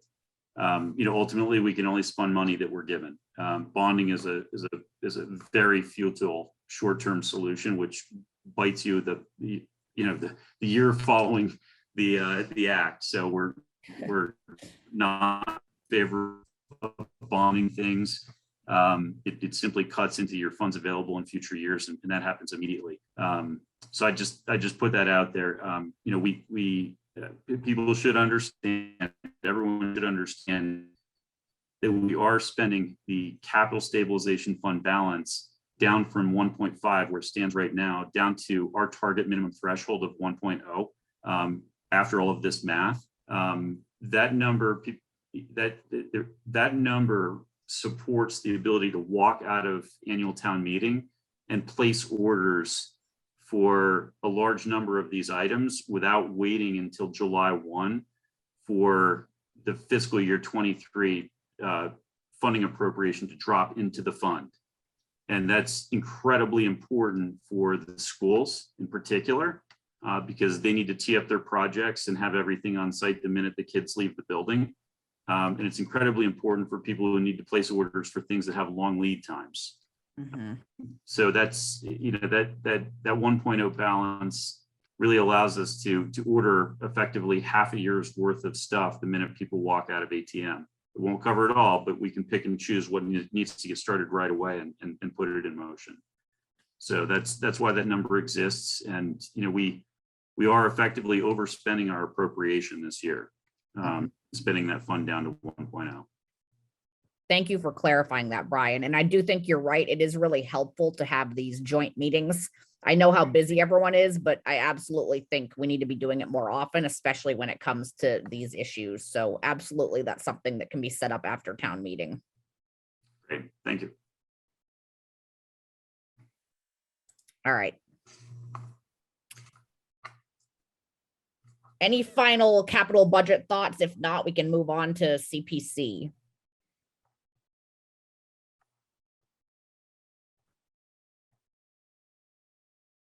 I don't see anything. All right, I don't see any hands. Okay, we can move on to CPC. Russ, I know you're in here. Before Russ starts, Carrie, Yep, go ahead. I just, I don't think it's a problem because advisory isn't deliberating, but there is one request from the Cohasset Historical Society that's before the CPC, and I'm on that board. So Okay. I am going to, I guess, recuse myself, but that just means not talking during this meeting. I'll have to do something a little bit more formal during our meeting, but I just wanted to put it out. That's there. fine, So, Rob. I can take questions from both boards. I respect that. Thank you. All right, Russ, welcome. Hi. I think you're muted.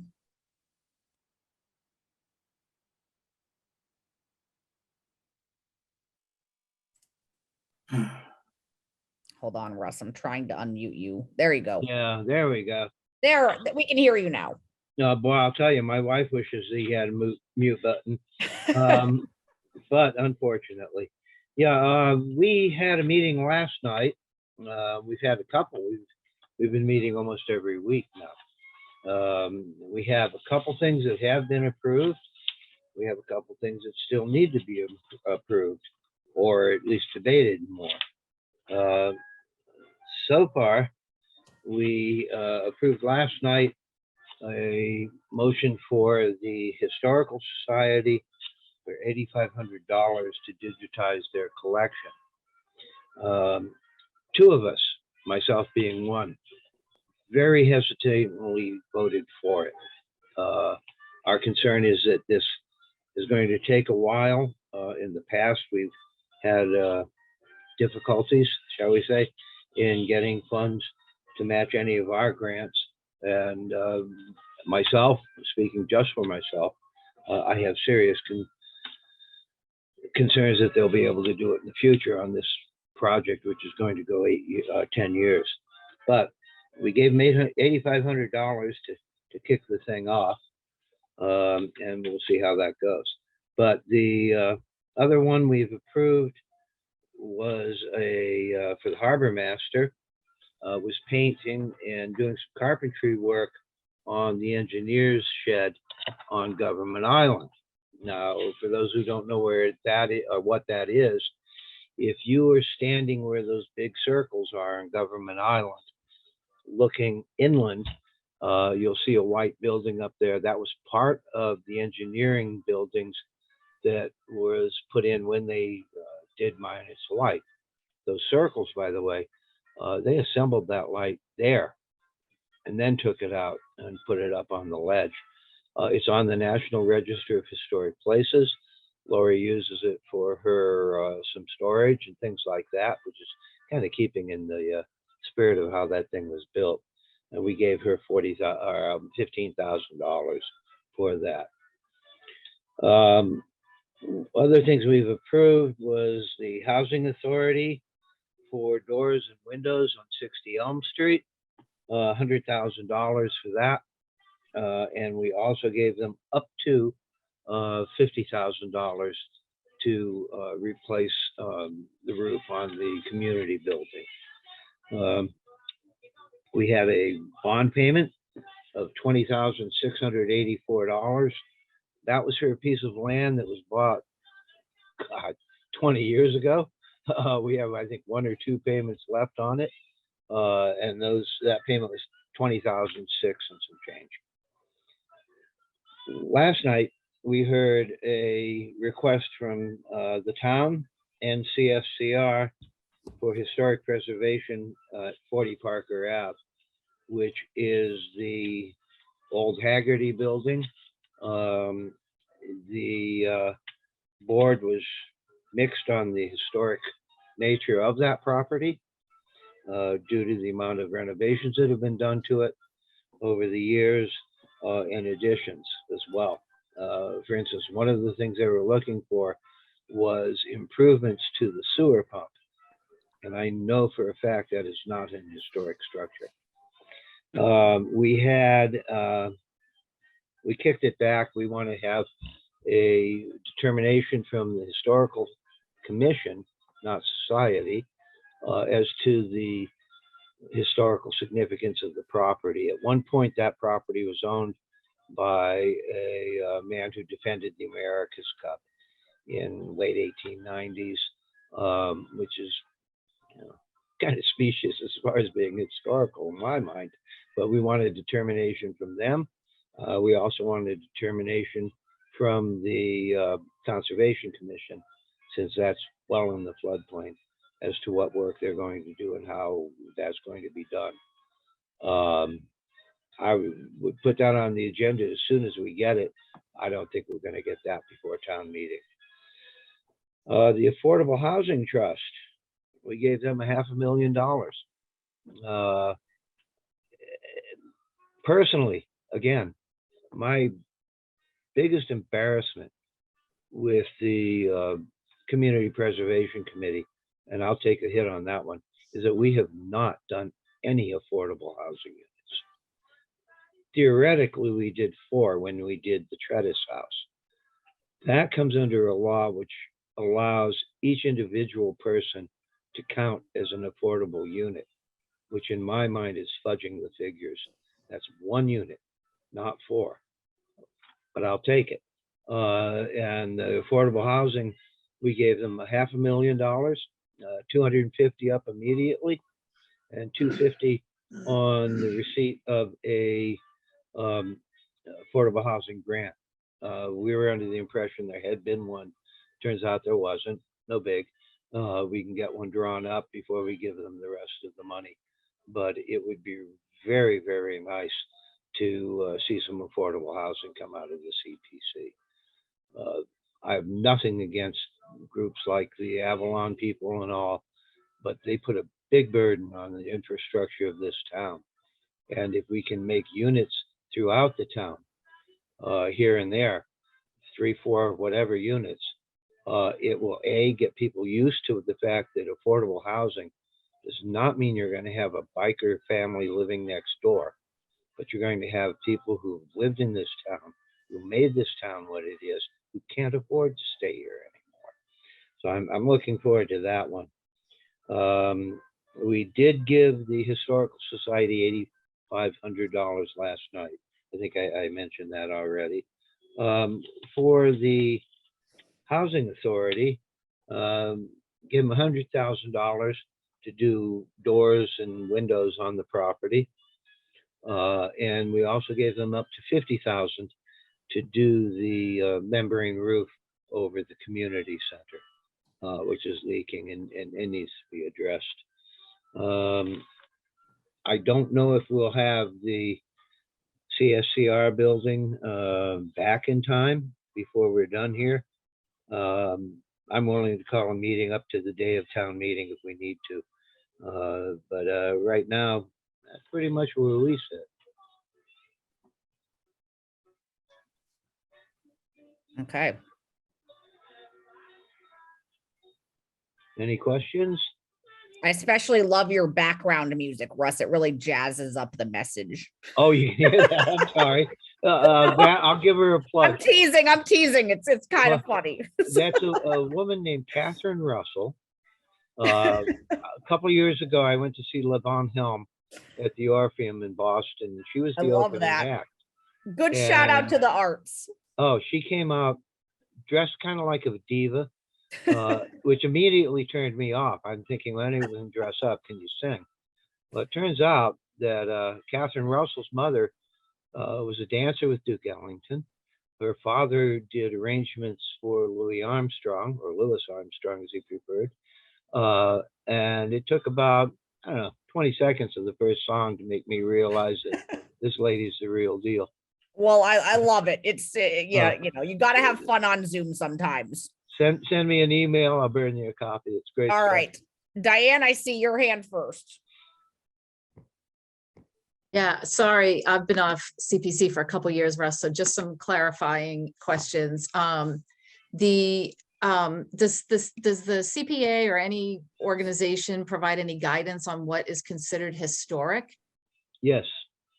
And so is that like a first stop to check on the Yeah. Haggerty building? Yeah, and that's what we suggested they go to the Historic Society first, get that one out of the way.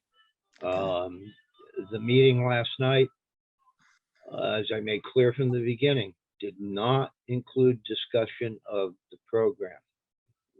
This is not saying anything good or bad about the program. It's obviously working. It's been there 20 years. This was mainly, or I shouldn't say mainly, totally on the historic nature of that building. The building has had an addition, which was a showroom at one point, put on. It had, in the request, there were some things to alter the exterior. And you cannot use historic preservation to alter an exterior. So there are a number of questions, and it was strictly because of the historic nature of the building. It had nothing to do with the good of CSCR.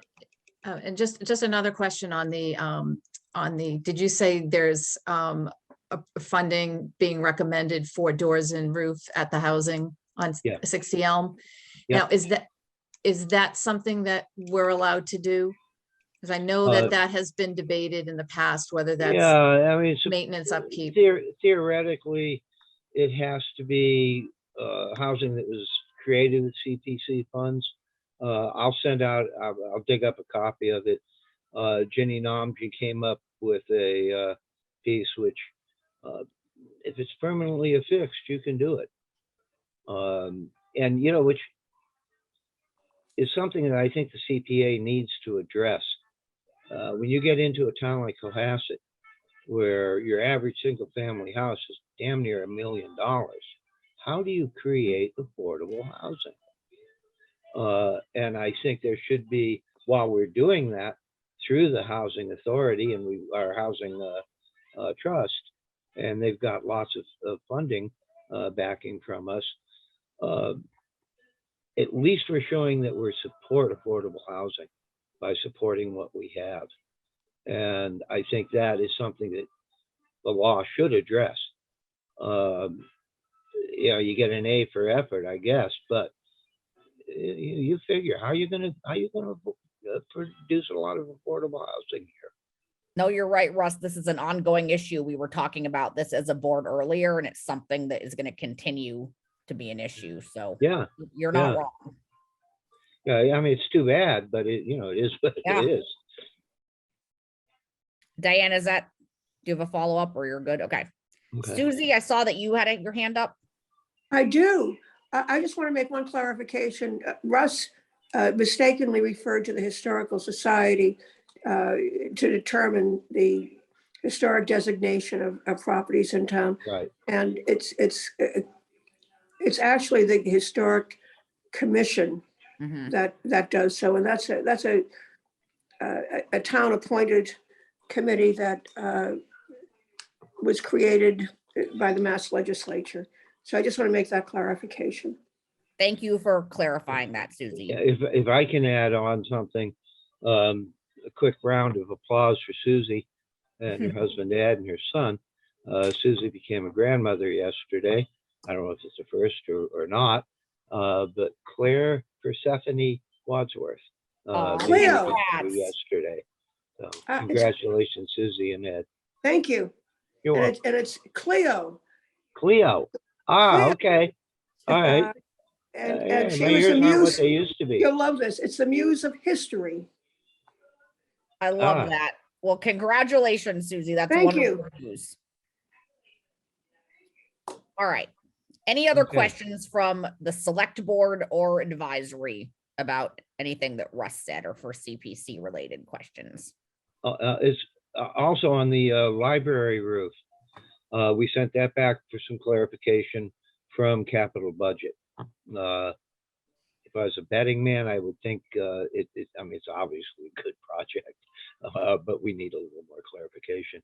And if I could, honestly, I don't have a very thin skin, as most people who know me know that. It's unfortunate that the CPC is not getting involved or being notified of some of these things until a couple of weeks before town meeting. We should be part of the discussion rather than just assuming that it's going to meet CPC. And I find it honestly affront to the committee, and I would like that addressed in the future. Thank you. Okay. Thank you for sharing that, Russ. Other questions? Just to Diane. follow up on what Russ just said, that goes to what we have talked about earlier in this meeting is long-term capital planning for town buildings and No, facilities. it's absolutely something we need to do, and there needs to be many more joint meetings with multiple boards and committees all attending at once, possibly in person. I would say late spring and into the summer. So everyone get excited for that. I think it's needed, and there will be more meetings about that with all of us involved. All right. I am going to post a meeting for Monday with the library roof on it, just in the event that they can get back to us by then.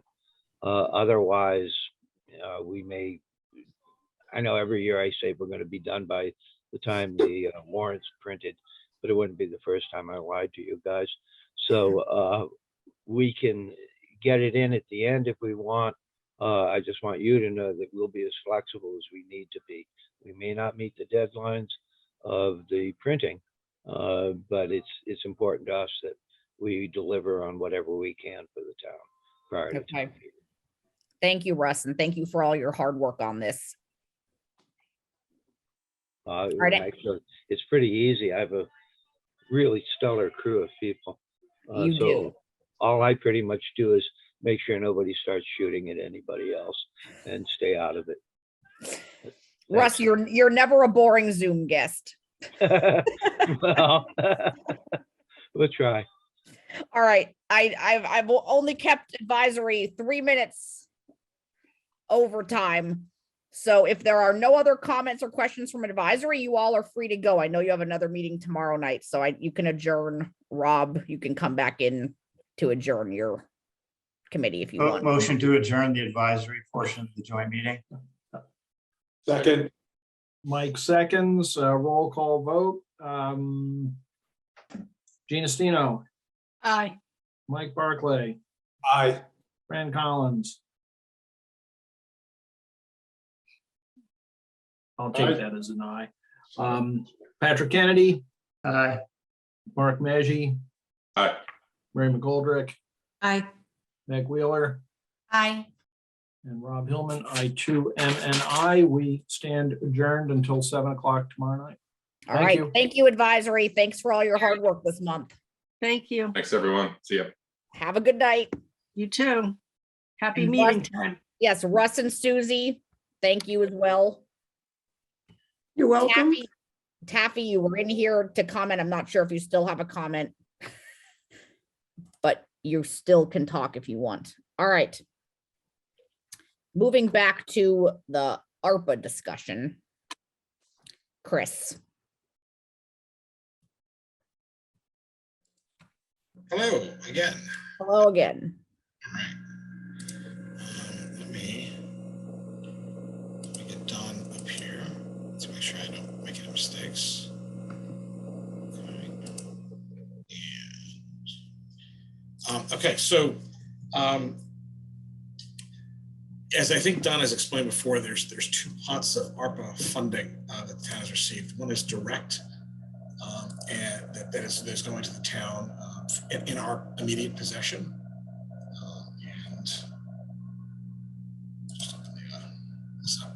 And the other is money that we have to apply. It's allocated to the town, but it's something you have to apply to Norfolk County for. So as I think Don has explained, and I believe Jim Powers did too when he was explaining it during the audit review, Don has been able to document pretty strongly that the money is, at least the money that's been given to us directly, that's roughly $800,000 in two tranches. I think we have half now, we get another half in the next fiscal year. Don, I think, is that correct? Something? You get it by June. Okay, so that money can be used for any governmental purpose except the prohibited ones, which are debt and pension, and there's a couple of limited, and we're not looking to do any of that. So what it can be used for is programmatic matters, and there are four that I presented in a memo I sent earlier, and I can put them on the screen if you like, if that way everyone can see what I'm talking about. I will do that now. Okay. I'll blow it up a little bit so it's easy to read. So there are four particular projects that I'm putting in front of the board for consideration. The first is it's support of the communication schools. So we actually have a new communications and community engagement professional starting in a couple of weeks, which we're all very excited about. At the same time, building that into the budget in this particular fiscal year is a bit of a challenge, and next as well. So as part of our historic best practice, we'd like to try to build it in over a couple of years. And I'd like to start with funding it this year, funding it fully in 23, which is next year, half in 24, and then fully funded in the budget, so no grant funding at all in 25. If we can accelerate that in 24, that would be great. And in 23, we'll have to see how other factors work. At this point, I think this should get us there. The total request would be for $131,500. The hope is that we'll actually be able to fund it faster than that. That said, again, there's been some retirements, some other retirements pending. We still haven't gotten all of our insurance numbers. We don't know what the state's doing on state aid. So there's still a little bit of uncertainty. So the hope is we might be able to do some more. That said, with the additional pressures of inflation, which are pushing energy prices, not quite sure where we're going to be. So I'd rather be safe than sorry and be fully funded for next year, which gives us a whole year to be able to make this fully funded inside the budget. The second request is for the town zoning study. So money has been allocated at special town meeting. In addition, there's been ongoing conversations about doing economic development support for local town businesses, which is something that's most certainly ARPA fundable. And the request here would be for $75,000 additional to go into that pot of money. I know Jack was referencing the zoning advisory committee, the zoning working groups meeting earlier. It's looking like that extra money will be necessary to help move at least the first phase of this project along. The other money would be to support the planning board's ongoing support for local businesses. And, that could be with some targeted business developments and, we have a great new group of businesses that are coming into town. In fact, I believe the Blue Warriors is soft opening in the next week or so, which is very exciting. And and other businesses are coming in again soon. So I think having that for, again, a consultant or perhaps some part-time assistance for the chamber and for the local business district could be really helpful. Something that was talked about with the economic working group that happened last year, and it's money that's available. Safe Harbor, and again, I have Nicole, if you have any questions, she's in the audience, has a funding request for a mental health substance abuse prevention pilot program. $33,500, and critically important work. Mental health and substance abuse really link, unfortunately, and any work we can do to help ameliorate both of those problems are really important. The last one is something that it's different. So the Hingham town manager approached me about a month plus ago and said, "Hey, we want to bring on somebody to work on sustainability. And sustainability is pretty broad. For us, it's really a focus on alternative energy, the harbor resiliency, some of the hazard mitigation plan implementation." And they wanted to do something, but they said, "Well, I don't know if it's full time." And I said, "Well, it's definitely not full time for us. It's not on our radar." And they said, "Do you want to split somebody?" So I said, "Okay." And we came up with like a 2/3, 1/3. So it would be a Hingham employee that we would contract, kind of like we do with the animal control officer, where it's our employee and Norwell pays us for part of that. We just a 1-year program. And we split the cost about 2/3, 1/3, and we'll see how it works. And if it's something that really benefits us, I mean, there's most certainly hours we can spend supporting harbor resiliency issues, alternative energy issues, and other related matters over the next 12 months. And if it really works out well, we might be able to get some state funding for that going forward. Again, so it'd be just a 1 year. There's no, and again, it's a Hingham employee. They may decide, by the way, that they want the full employee after a year too. I said I would propose it, and I am. So those are the 4 projects. The one that's of most immediate, I mean, they're all important. The one that's of most immediate for me is funding the communications staff. Now we can make things work this year. I would still like to have that money all set aside for next year, so that there's no question that we have a full budgeted person. Any questions of me on any of these items? Thank you, Chris. I'm really excited about all of these. Again, communications was a main select board goal for this year, and it's really exciting to get that person coming next month. All of these things are really important though, and I love that we're able to allocate this money towards it. Several hands. Let's go Jean, Corey, then Diane. So there are two things that I think should be immediately on the list.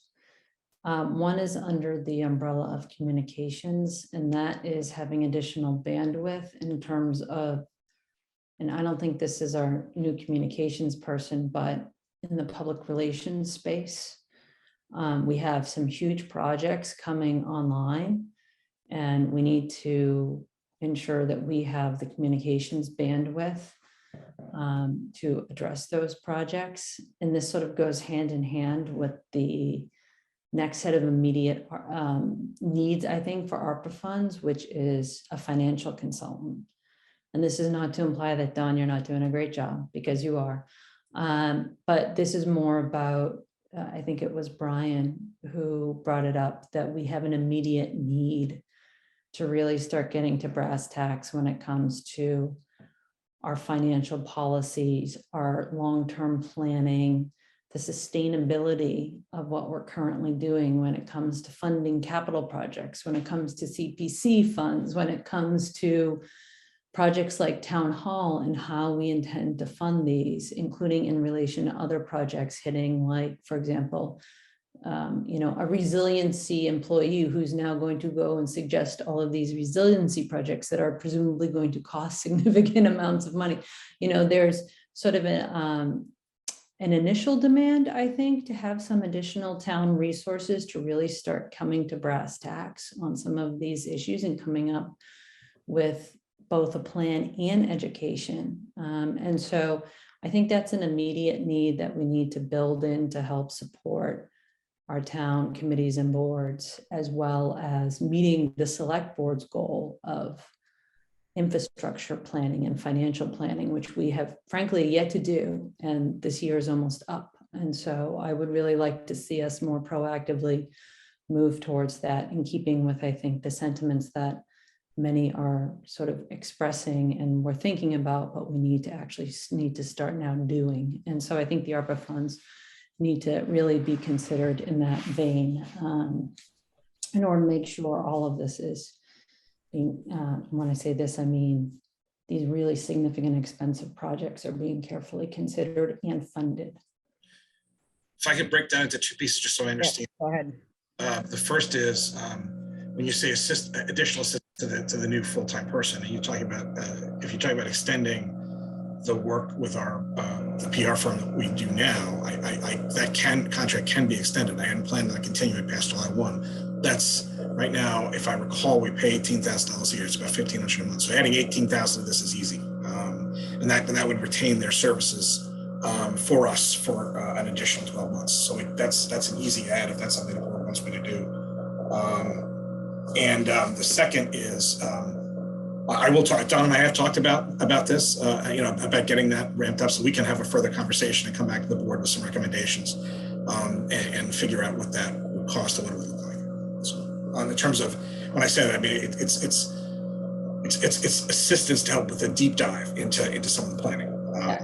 And again, Not the day-to-day, but the like. No, I hear you, right? No, that's for the special project. And again, I agree, both Don and I can spend a lot of time. The challenge is that the day-to-day operations here really take a lot of time. And Don is the finance director, and he's also the town accountant, and he's also trying to new So again, we most certainly be deeply involved in this at the same time. Having someone who could do some more of the specific work would be helpful. So he and I will talk more about that, and again, I've been talking with other boards and committees about getting a group together, and I think we're going to try to do that meeting late April, early May, either right before or right after town meeting, when planning is done, but the meeting hasn't happened yet, and get this all in progress, so we can really hit the summer rolling, because I think there's a lot of work to be done on those topics.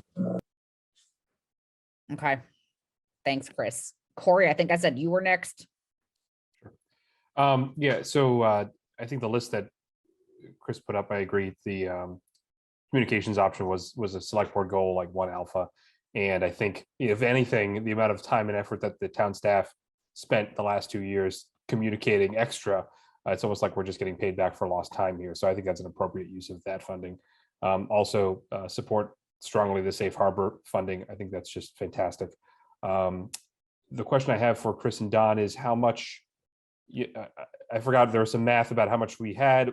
How much of the pie is this cutting up? I mean, I think as we're taking the big slices out here, and as to Jean's point, as we think about taking smaller slices, just projecting out, okay, what do we have left that we're dealing with here? So can you just give me a quick pie chart or visual in your head type of thing?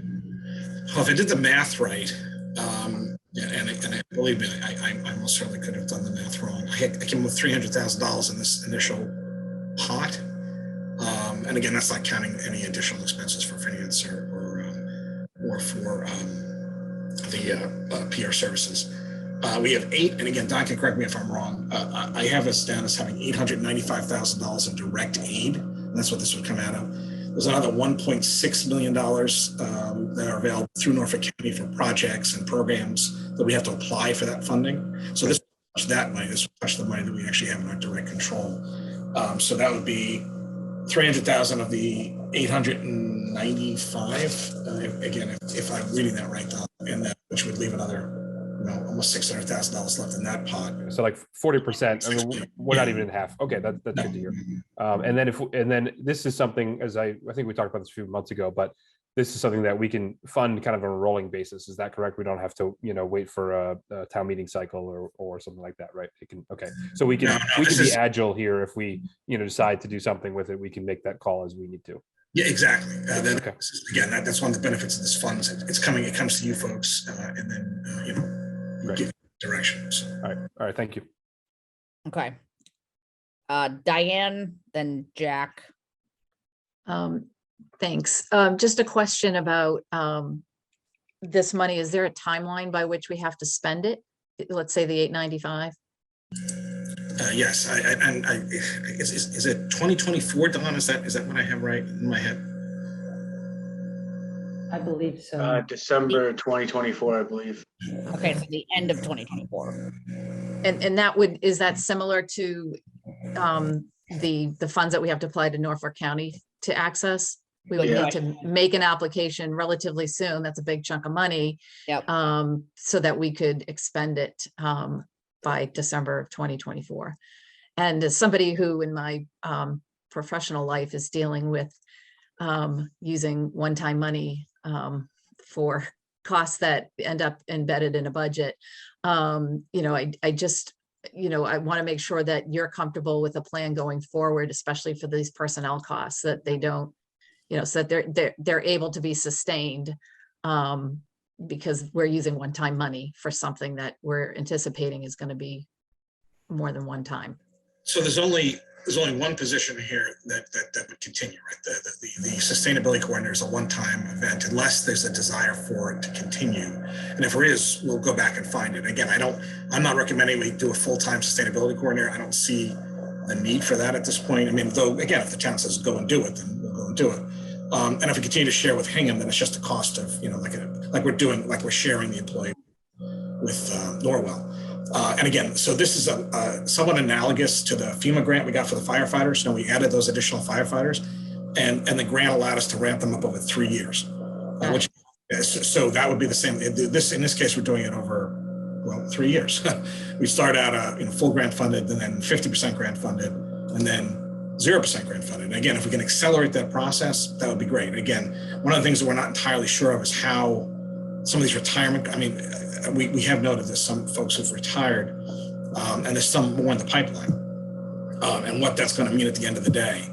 And at the same time, we don't know what kind of new costs are coming because of inflation and energy costs and materials costs. So we need to figure that balance out. At the same time, I'm not telling anyone anything secret here. There are 3 major projects that have been approved by the planning board: the Quastenard Inn redevelopment, the 19 business condo units up on the hill by the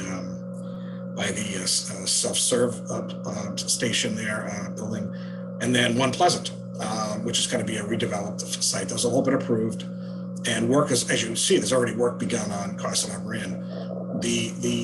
That has the potential to have a valuation higher than the Toll Brothers property that was developed. So again, we'll see what it comes to. It's not going to happen all at once. It's going to happen over time. That said, I expect it to add a little bit of flexibility. Again, I'm not recommending it all go into. I'm not spending money before it happens. That said, I think there'll be flexibility. There isn't so much in this year's budget, the one we're going into, but I think with the year of planning ahead, we can make those adjustments so that when we get into the budget planning, which actually begins almost immediately anyway we're almost we're always in 3 years. The year we're in, the year we're planning for, and the year after that, right? So we will be planning to make sure that that's sustainable as quickly as possible. Because again, I think we're all excited about having a communications person come on. I also think that that's going to pay for itself in terms of community engagement and getting people information. Totally. Yeah. So. Don, do you have a response? Don? Yeah, I was just looking at my notes, and it looks like the fund, and I'll confirm this for everybody, but it looks like funds have to be obligated by December 31st of 2024. Okay. But then can lag 2 years in actual expenditures. Oh, that's different. Okay, that helps. So we do have time to actually spend the money, but the obligation has to be done by that time. Okay, thank you for clarifying that. Jack. You're muted. Very good. Sorry. It's been a helpful discussion. I think we've got some clarifications. First thing, I am strongly in favor of capital planning. We have some major town projects. We probably are going to have to spend some money on our schools. I mean, not probably, almost certainly. We have the town hall. It's a longstanding town commitment that we've gone over it many times. So capital planning, because you just run out of money. The other thing is, now I'm glad we have the clarification. This is a one-time shot of money. So we can use these positions, but then we've got to morph them into, the budget one way or another. And yes, as Chris said, there may be some new projects coming on. And people always like to count the new tax revenue that's coming on and kind of discount the additional cost for the town services, whether it be school children or whatever that, will be involved. And I think this is a concern because we're starting to morph up our workforce and human resources, human capital is expensive. And what happens is when people retire, the expense doesn't completely go away. I mean, Tim Davis has done yeoman's work on the PED, the post-employment benefits, and we've been working that down. So I think the town needs to be very careful. And what we do today can directly impact the tax rates tomorrow. Now, we've got kind of been in a honeymoon. Revenues increase because appreciation has, and our houses are worth more. So people are paying more. We don't have like a tax increase, but people are paying more. And I think in a couple of years, we're going to be facing some serious problems. So I think it's a very prudent thing to take a look now. And I think this is when the select board needs to start doing some long range planning and leadership. So as a board, I think we need to be paying attention to this.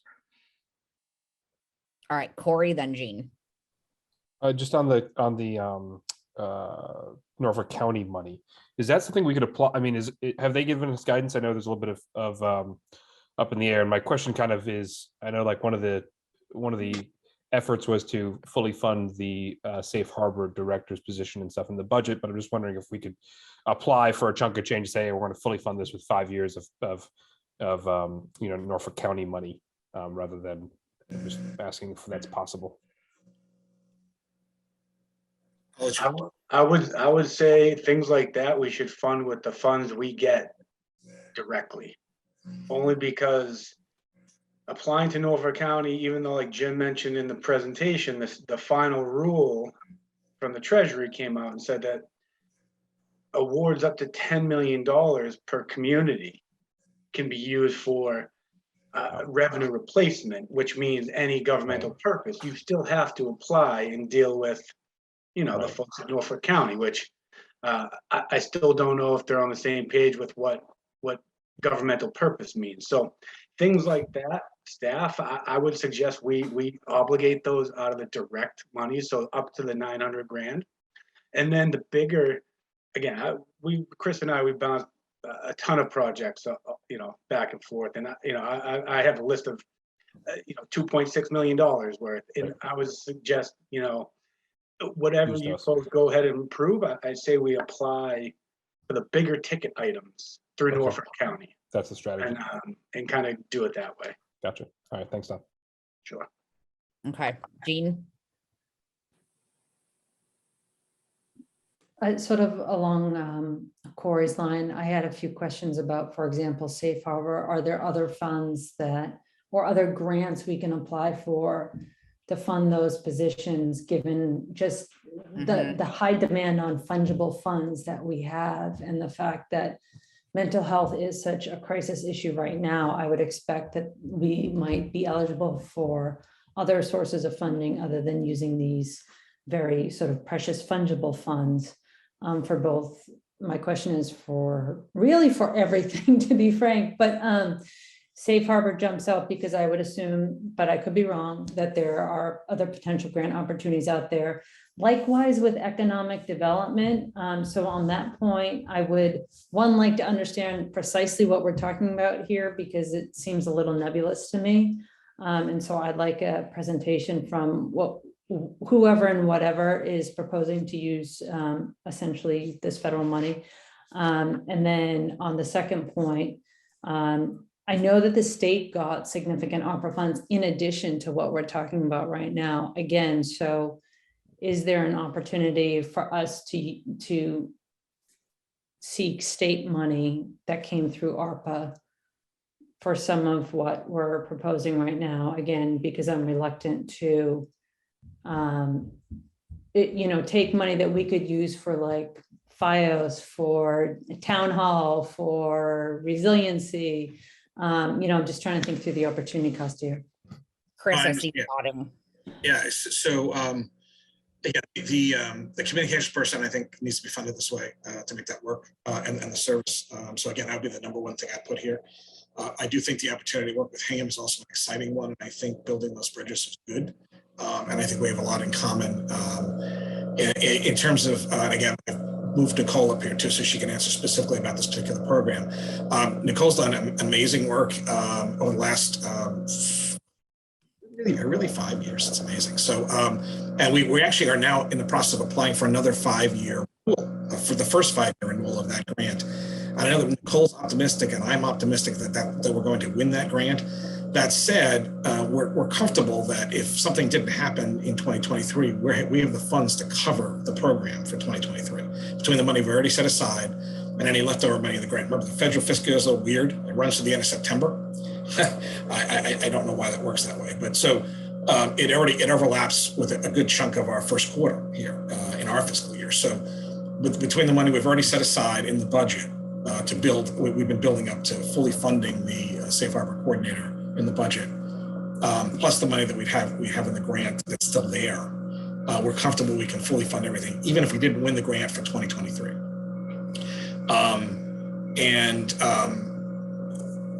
In terms of this particular program, I think there's some degree in it, Nicole, if you want to explain it better, because you can do it much better than I can.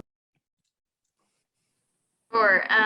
And we do have Anne Marie Wilton in the audience as well. She's actually the brains behind this whole proposal. But I can speak on behalf of her. So okay. I mean, I can let Anne Marie in too if you want to come in. Sure. I just did, so she's coming in. Perfect. Hi, Anne Marie and Nicole now. Hello. Thank you. Thank you for letting me join.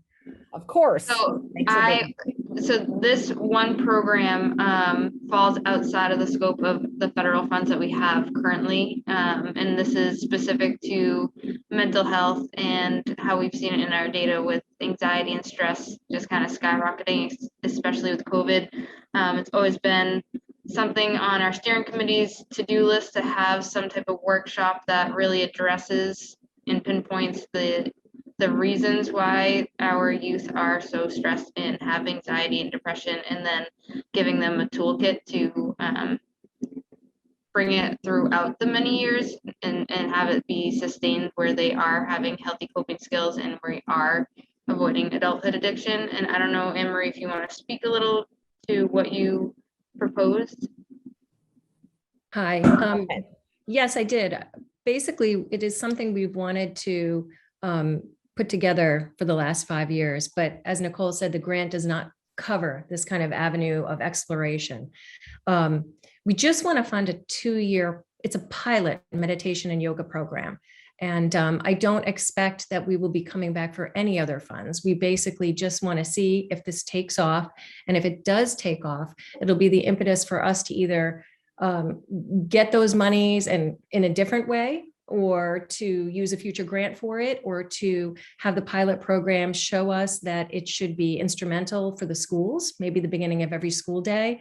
Or additionally, I mean, like you all were saying earlier, we are in a high income community. And so if we can prove to the parents that it has a payoff, there's no reason for us to pay for it out of our own pockets. They should be willing to do that. So, I mean, and there's just been so much studies on this, that the children really need to learn emotional regulation. That is key to sort of mental health, better mental health functioning, and substance use disorder. And, you know, AMA, Lancet studies, Psychology Today, it's all there. Meditation at an early age works. So we just want to give it to our children. And we did notice there's an 86% high depression rate with our high schoolers. They are saying they're continually stressed. It's in the youth behavior risk study. And it's, I think, 13 or is it 35%, Nicole, of the middle schoolers. We've had 1% and 3% of suicidal ideation. And even the New York Times today said, you know, parents themselves have had a 25% uptick in their alcohol use during the pandemic. So it's here, it's around us. Our own community needs it, and the resources are out there. So we are making an ask. We realize that, but I think there'll be a big payback. No, I agree. This is a crisis too, and everyone's dealing with it in some capacity. And these numbers are scary to hear. So thank you for sharing those.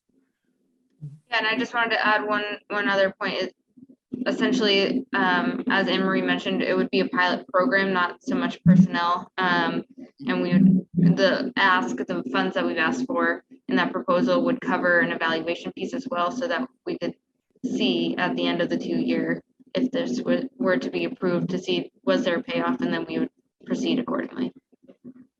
Okay. Jack and then Jean. Yeah, again, Safe Harbor, both of you do excellent work. It's just, we're so fortunate.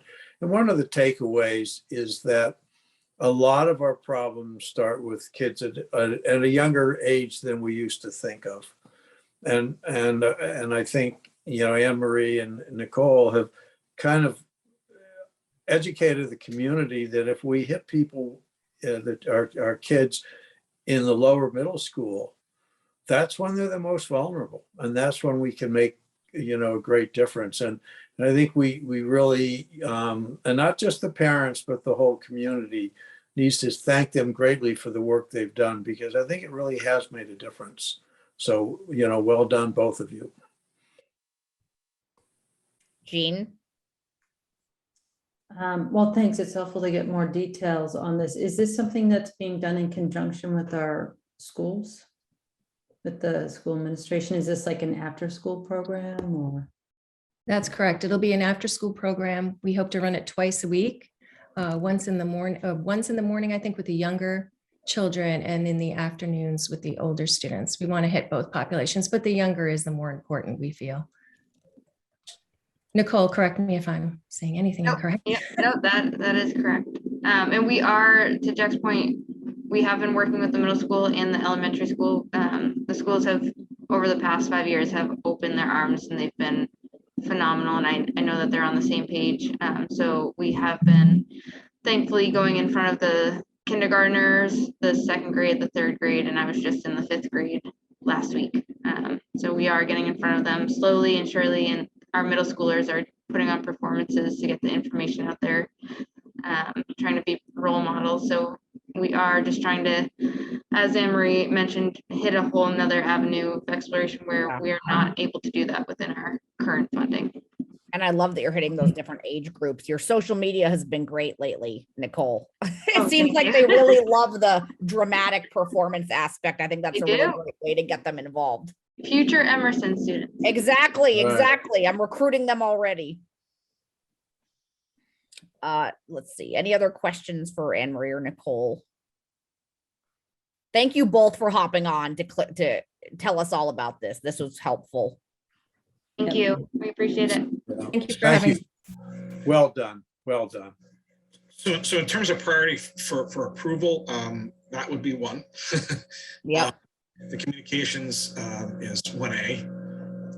And I think the sustainability coordinator, I mean, Hingham is in on the sustainability coordinator. And again, I think it's a great partnership. It's a pretty low cost partnership at this point too. And one of the nice things is that the state is talking about funding programs like this. If we can start something, I think a real opportunity to get future state grant funding, because I think the state is really kind of prioritize, and again, sustainability is a broad term, right? But I think there's, for us, resiliency, Right. Folks in the harbor doing great work. We really want to be able to support that. And also, alternative energy. It's not going to end with the conversations. That's just an ongoing issue. And Hingham's already working on a climate action plan. I think it's something that's likely to be a topic of conversation here in Cohasset. So I think being ahead of the game a little bit on that is helpful.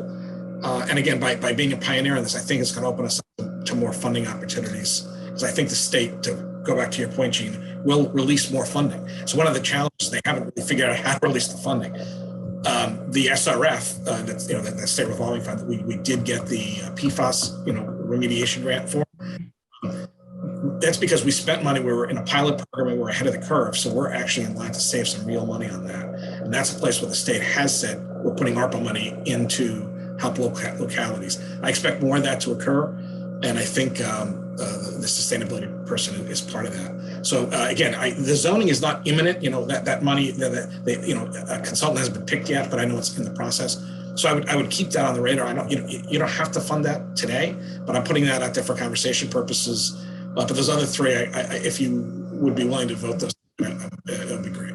No, and I agree with you, Chris. Once our community is doing it, I think we see how helpful these new positions are. And it also makes it an easier sell for us getting possible future money or grants because it shows that we prioritize it as a town and we are working on it. So I like that Cohasset is a pioneer in a lot of these areas.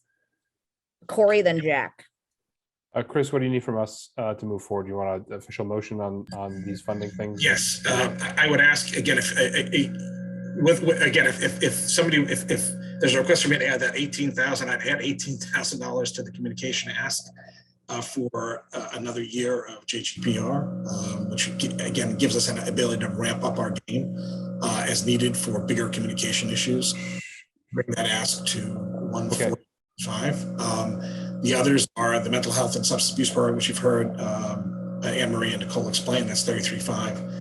The sustainability support, that's 1/3 of an employee at $25,000. Sure. Okay. So Jack, unless you want to do something before I make a motion, I just want to. No, I was just wanting to make sure that the zoning bylaw, Matt, we've talked about the proposal. We're meeting on Monday to the consultant we're thinking of hiring to do this. So if there's ever a time when we need money for a consultant who's actually going to do anything, this is certainly it. No, I'm fine. I mean, I'm not recommending you don't do it. If you're prepared to do it tonight, that'll be fine. At least the 75. You're just on the 35. You can wait. We can go back and answer some more of the details on that. It's really up to all of you. No, yeah. Oh, go ahead, Gene. I'm sorry.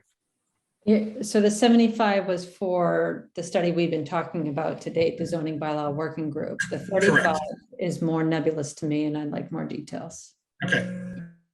All right. So I'm going to move the full slate because, Go for it, Corey. well, because economic development, we need to get something for downtown. Oh, I agree. We got a lot of stuff. So, and then, so I'd like to move that we use ARPA funding to fund $131,500 for the purpose of the townwide communications position, $75,000 for the zoning study, $35,000 for economic development support for our businesses in the form of part-time assistance in economic development initiatives, $33,500 for Safe Harlot pilot program to address mental health and substance abuse issues, as well as a $25,000 one-time cost to fund 33% of a one-year share position with the town of Hingham as a sustainability coordinator, as well as, Gene, do you want me to add the $18,000 for external communications?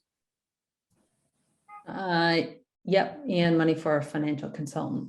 As well as $18,000 for exterior consulting for purposes of enhanced communications. I think the 18 is for the public relations firm you were talking about, Chris, who can do the Yeah, I would, I would like to be able to, by the way, I totally understand where you're coming from on the financial consultant. I'd be easier if done, I can circle back at least one more week and give you a real number on that, if you would give us a week at least. Because we definitely can do it. I just want to come back with a real proposal for you. That makes sense. Okay. Corey, is that motion finished? That motion is finished as It far was as a I'm good concerned. motion. Okay, Is that good okay? motion. And just, I'm happy to second it, but confirming that the 18,000 for the extra communication that Gene was talking about is in there. Is that part of that? Yeah, I just said that. Yeah, Yes, but we yep, didn't talk yep, about that was the financial last aspect. part of this motion. That's Yep. what I thought. Okay. All right, All right, second. so we have a second motion and a second. Any further discussion now? I think we're all on the same page on this finally.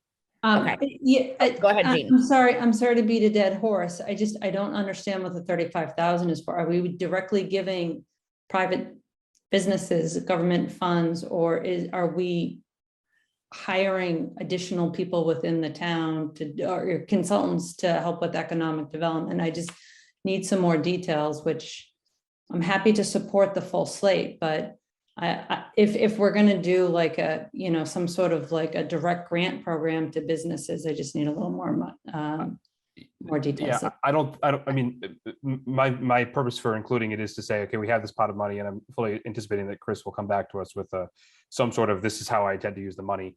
And I wouldn't say that direct economics assistance would be part of economic development support, at least as I would understand it.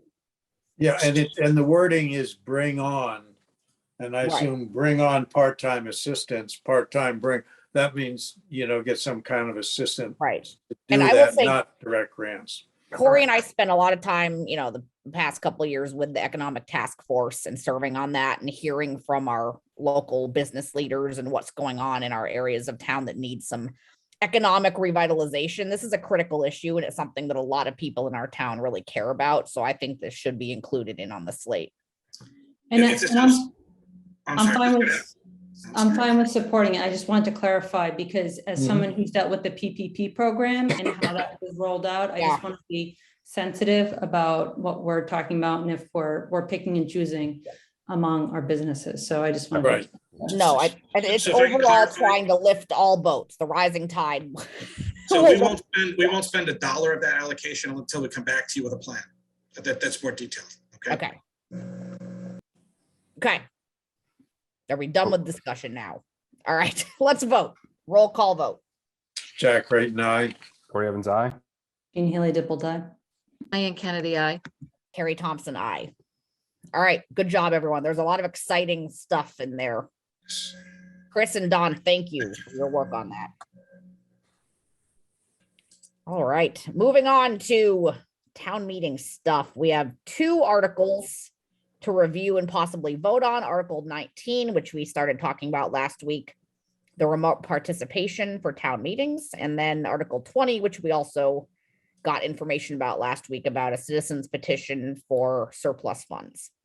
So I actually have language from The remote voting, okay. on the remote participation. I will share the screen. Give me a second.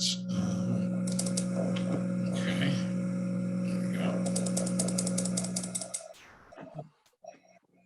This is the select board version. And again, this is still amendable, to be clear. Okay, so you can tweak the language until the print is ready to go. See the rest select board to file a petition for special legislation with the general court for a special act entitled an act authorizing remote participation at town meeting for residents of Cohasset, which remote participation shall include listening, viewing, and voting on matters presented at town meeting, provided, however, the general court may make clerical or editorial changes of form or into the bill, unless the select board approves amendments to the bill before enactment by the general court, and provided that the select board is hereby authorized to approve amendments which shall be within the scope of the general court objective of this petition, or take any action related thereto. Okay. Interesting. All right, 2 hands up. Diane's and then Jean's. All right. Then The only point that this what you're doing is officially putting this on the warrant because you haven't done it. You don't have the language. So this is provided by Carolyn's office. Council. And council's office, and I believe it mirrors what they did in Wayland. Okay. So, and again, it's still amendable if the board wants to tweak and have her come in and talk to you. Okay.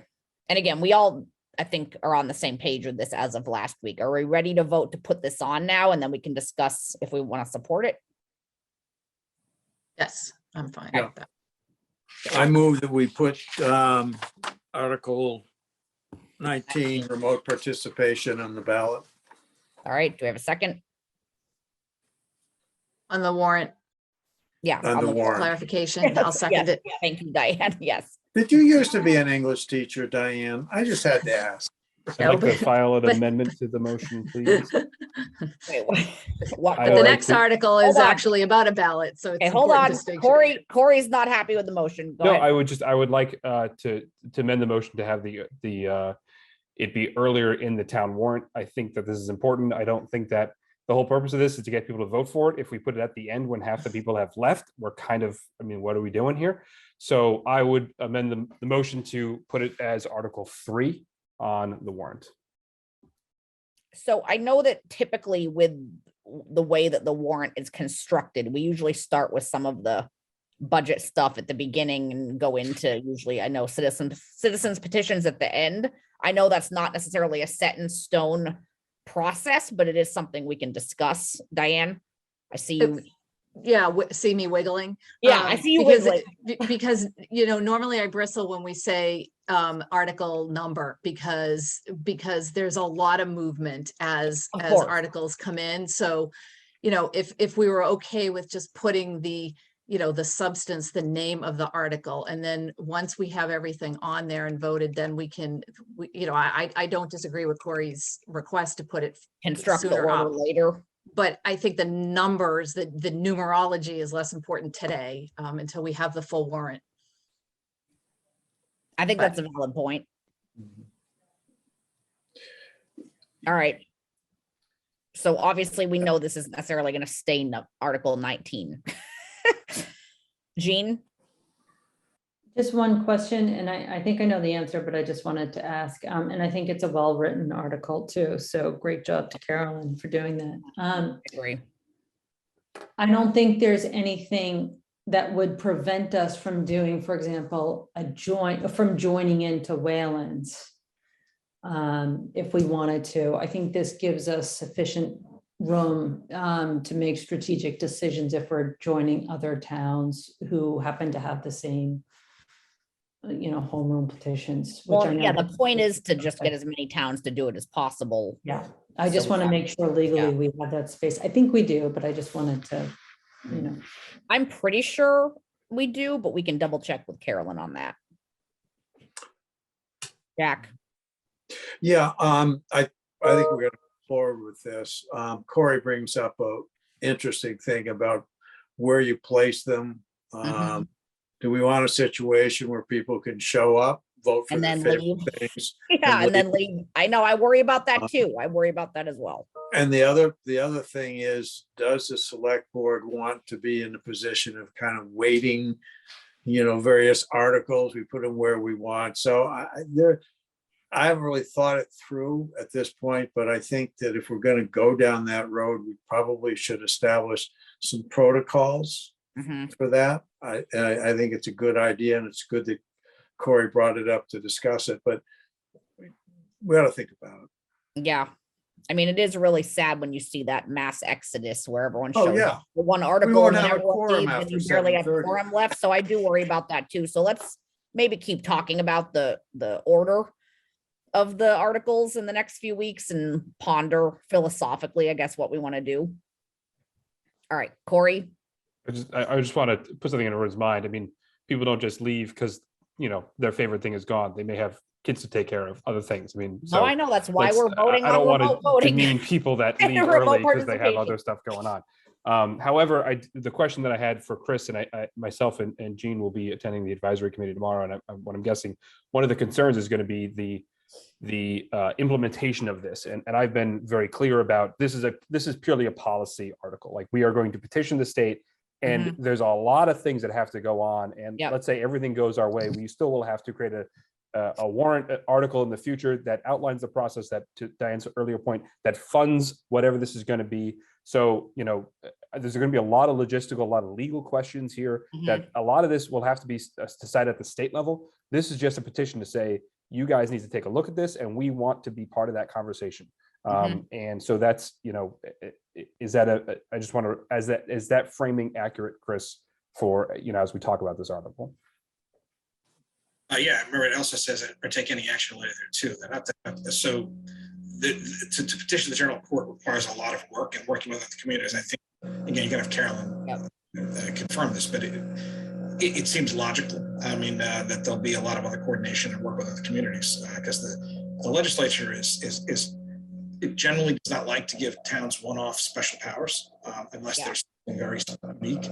We had to fight, as it was, to get power to invest some of our reserve funds, and we only got part of what we asked for, and that had been done for other communities already. So I do think that concept of working with other communities is kind of baked into this, for at least from my perspective. So I know we still have the motion on the table to add it to the warrant, and now we're kind of getting into debating how we I feel call the about it. vote. So let's vote and then continue that discussion. Jean? Well, I think what Corey brought up was a very important clarifying question, that what. About the order of the warrant? No, about what it actually says in terms of, is this saying, hey, town meeting, we're going to think about this, research it, and then come back with the actual home rule petition that we're going to present and maybe have to amend based on back and forth? Or, hey, town meeting, you're authorizing us to draft the petition as we see fit to reach this end goal and amend as necessary based on feedback we get from the legislature. I think we're in the latter category, not the former, but I just so we're all on the same page about what we're voting for. I think that's what, as drafted, Article 19 says, that we are authorized to file a home rule petition based on what our lawyers advise us to do. appreciating that there may have to be some back and forth with the legislature as need be. I believe that is also correct. Okay. That is my understanding too, having spoken with Carolyn about this, and that it gives the select board that authority.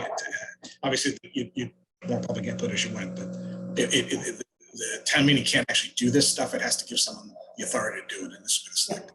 Okay. All right, Corey. But this, and so this is important. I'm glad we're unpacking this. It doesn't, and again, I'm being pejorative here intentionally. It doesn't give us the authority to just say, hey, everyone can be on their phones, calling in a town meeting. And so I think the worry, and again, I think what we need to be clear about here is that this is purely additive. We're not changing town meeting. We're not taking stuff away from town meeting. We're not, trying to It'll make still it be less in of a person. thing. It's not, yeah. Correct. And this is not a simple question. It'll take time to answer. So that's kind of, I think I'm worried about people being nervous about things changing in a negative and too fast. So I'm trying to workshop a little bit. Obviously there's a legalese in here, which obviously Jean is much more understanding than I am. So I want to be sure that when we try to explain this in ways that people can understand, we are clear about what this does. We are clear about why we're doing it. We are clear about, what the purposes are, and we can also address the concerns. But again, I really do think the majority of concerns will be logistical, technological. How do we maintain the integrity of making sure people are registered voters and their residents voting? And again, this is possible, but it is something that I think we're all a little bit unsure about because we've never tried it before. I think Jack. Go ahead. No, I thought you had moved the question. Yeah, I want to talk about it anyway. Do I have to unmove it? Madam English teacher, my favorite English teacher, I might add. I'm wondering that this brings up an interesting issue, and Jean kind of clarified it. Maybe we should authorize, we can do that, but is there a process that would work where we would assure the town that the final product will come back to town meeting for final approval? I mean, I'm very much in favor of this. And I think there's going to be some back and forth in the general court, and to decide how this can be made to work. So what we're proposing isn't the final product, but would the town meeting feel more comfortable? We said, yes, we're moving forward on this, but the final adoption in its final form will have to come back to town meeting. Does that make sense? That would need to be different wording then at that point, wouldn't it? Yes, it would. Or we could just, we could amend it, and. I mean, it definitely adds an extra step, and I'm not sure that added extra step would be helpful, but I don't know. Jean? I think there's a practical reality probably when dealing with fast moving home rule petitions and negotiating with the legislature that you're not going to be able to, as a practical matter, have the flexibility, the timing, and the space to get the final wording confirmed by town meeting right before when the legislature happens to be in the right timing to take it up. I think there's a little bit of just flex that I agree. I think it's not even added. us, it's the Yeah. legislature. We're at their mercy. And so we have to acknowledge that. And if people want it, they're just going to have to be comfortable, frankly, with us needing to have some flexibility because of that dynamic. I agree. Could I just say, never mind? Yes, thank you. Good. Okay, Diane. No, and I back to Corey's point, I mean, it really is important that in the informational summary, to the extent possible, without really pushing, our votes stand as a recommendation, but we really owe it to the citizens in the information summary to describe exactly what that legalese is saying. I Chris, agree. can you Wrapping get it up that as done Jean did. by tomorrow afternoon so that Jean and I will have that ready for advisory? The informational summary for this. I can draft, I mean, if you want to draft something, that's fine too, and just give it to me. Above my pay grade. I will draft something, you can both edit it, how's that? Right, Thank you. just Alright. plain language. Yeah, it needs to be easily digestible and easy to understand. See what Whalen did. Let's get Carolyn Yeah, Meyer. let's to just finish steal from Whalen's. Whalen. Imitation is the sincerest form of flattery. Exactly, exactly. Should we vote? I think so. All right, roll call vote. Jack. Jack Creighton, aye. Corey Evans, aye. Jeannie Haley Whipple die. Diane Kennedy, aye. Carrie Thompson, aye. Okay, whew. We voted to place it on the warrant somewhere. That was, I know, we started overlapping with the other discussion though, if we want to vote in favor of this tonight. So Diane, I would just like to say we typically wait for advisories, comments Okay, and but just votes tomorrow. before we make our recommendations. I didn't So know because it was a unique situation where we have Corey and Jean heading to advisory tomorrow. If we wanted to not follow that protocol, I'm fine with waiting, but it's kind of a unique situation. How does everyone else feel? I'm fine with either option. I think, I would defer to advisory. Yeah, let's just wait. We can keep it. All right, that's I fine. think This board is pretty Okay. clear. I appreciate you both for going tomorrow. All right, how are we feeling about Article 20? The surplus funds election ballot thing. This is on the warrant because it's a citizen's petition. So we're just talking about, Right. again, has advisory voted?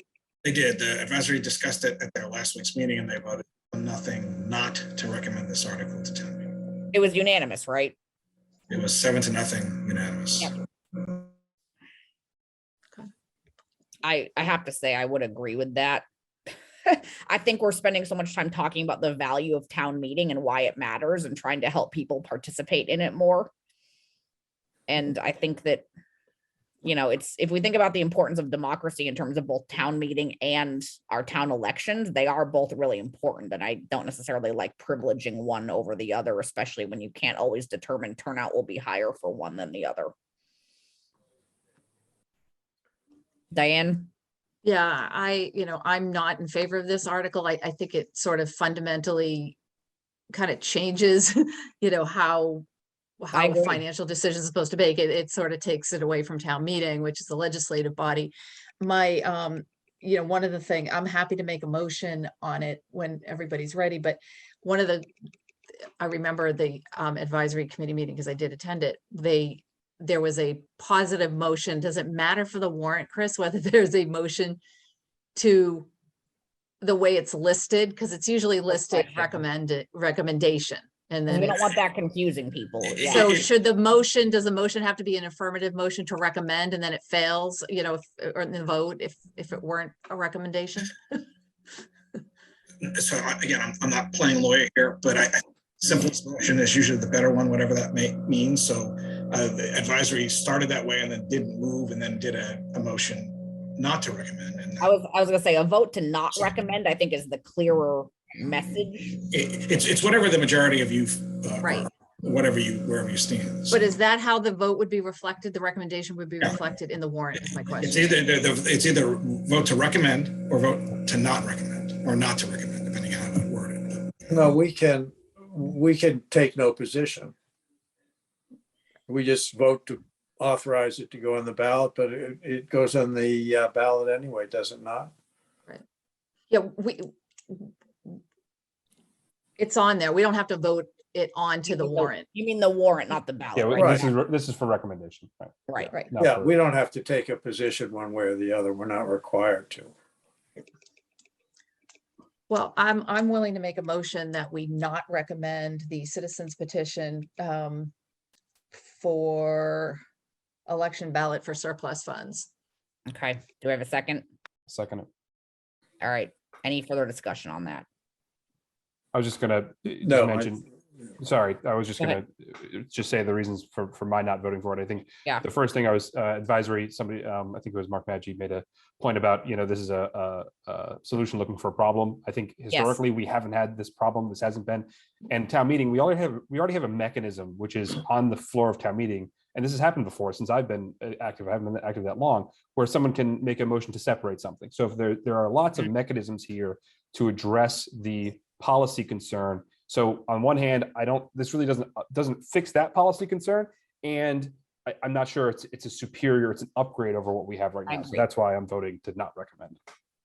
Thank you, Corey. I agree with you. Jean? I'm not unsympathetic to the sentiments of wanting more people to vote on critical issues within our town, including big expenditures, and wanting to increase participation through town meeting. My preference is to do it the way that I think the select board is moving in terms of enhancing remote participation. I think that is the better avenue, I think, to get at encouraging people to participate, including in the financial decisions of the town. And it will afford that access that I think that we're all hoping for. I think as a practical matter too, and I'm probably going to say, Corey, what you're saying a little more bluntly, I just think that there's a lot of ways to evade this provision if one were so inclined. And so I'm not sure it will have the intended effect either that they hope for. I think it's better for us just to do a better job at communications and more generalized access, whether it's through the communications person we're going to hire, but also through expanding access. And so I would really want us to put our time and energy into increasing access through remote participation in town meeting, which is why I'm going to vote no as well. Okay. All right. I think we're ready to vote. Jack. Yeah, I think this is kind of an unwieldy, awkward situation, but, and I would not vote in favor of it. But I think when citizens get together and put it on there, then, there are times when you say, look, the fact that we don't vote in favor of it, but I don't have a problem. I would not vote against it. I would say that is the prerogative of the people at the town meeting, and the people who went to the effort to put it together did so in good faith. So I'm not going to support it, but I think I would support the right of the people to ratify or not ratify the effort of the people who were, all the people who signed the petition. I don't even know how many people signed it. All right. We've all said our piece. I think we all know how everyone's voting. We are ready to officially vote to not recommend. That was the motion made. All right, roll call vote, Jack. Well, you made a motion to not recommend it. That was the motion on the floor. So,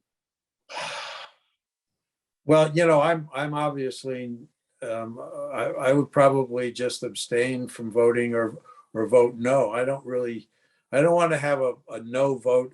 It's just a very unclear what the message that I want to put. So I don't, but I think I would have to say, but I don't want it to be interpreted as a vote in favor. It's a neutral vote. So abstain? Jack, I'm not sure what to tell you there. You kind of. 3 doors, right? You Yes, got no, three choices. abstain. I know, but I'm looking at Attorney Jean. You just kind of argued. I think you want to abstain, Jack. I think that's the vibe My I'm getting. attorney, on advice of counsel, I abstain. Corey Evans, aye. Not Jack's lawyer, Jean Healy Dippold, Yeah, that's important. Diane Kennedy, English teacher, aye. Harry Dobson, aye. All right. We were almost unanimous like advisory, but not at the end there. Okay. Any final thoughts on any warrant stuff, Chris? No, things are going along well, and we're in the home stretch. I know we're heading into your town manager update, so we're leading into that anyway. The committees are doing great work, as they always do, and we're really in the home stretch. And the goal is to have everything buttoned up for you folks on April 5th. That'll be the day when you take any final votes, and they will be clear to print.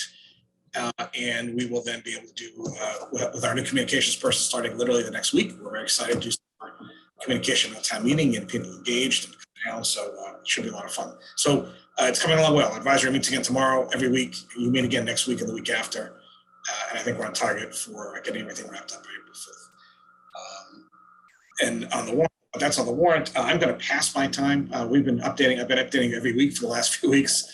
I'm looking forward to making a grant announcement to you folks, but I can't do it yet because I haven't gotten official word on something. But once I do, I will let you know. All right.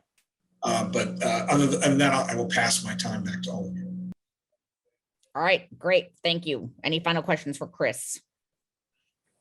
All right, select board comments. Let's do Jean, Corey, Jack, Diane.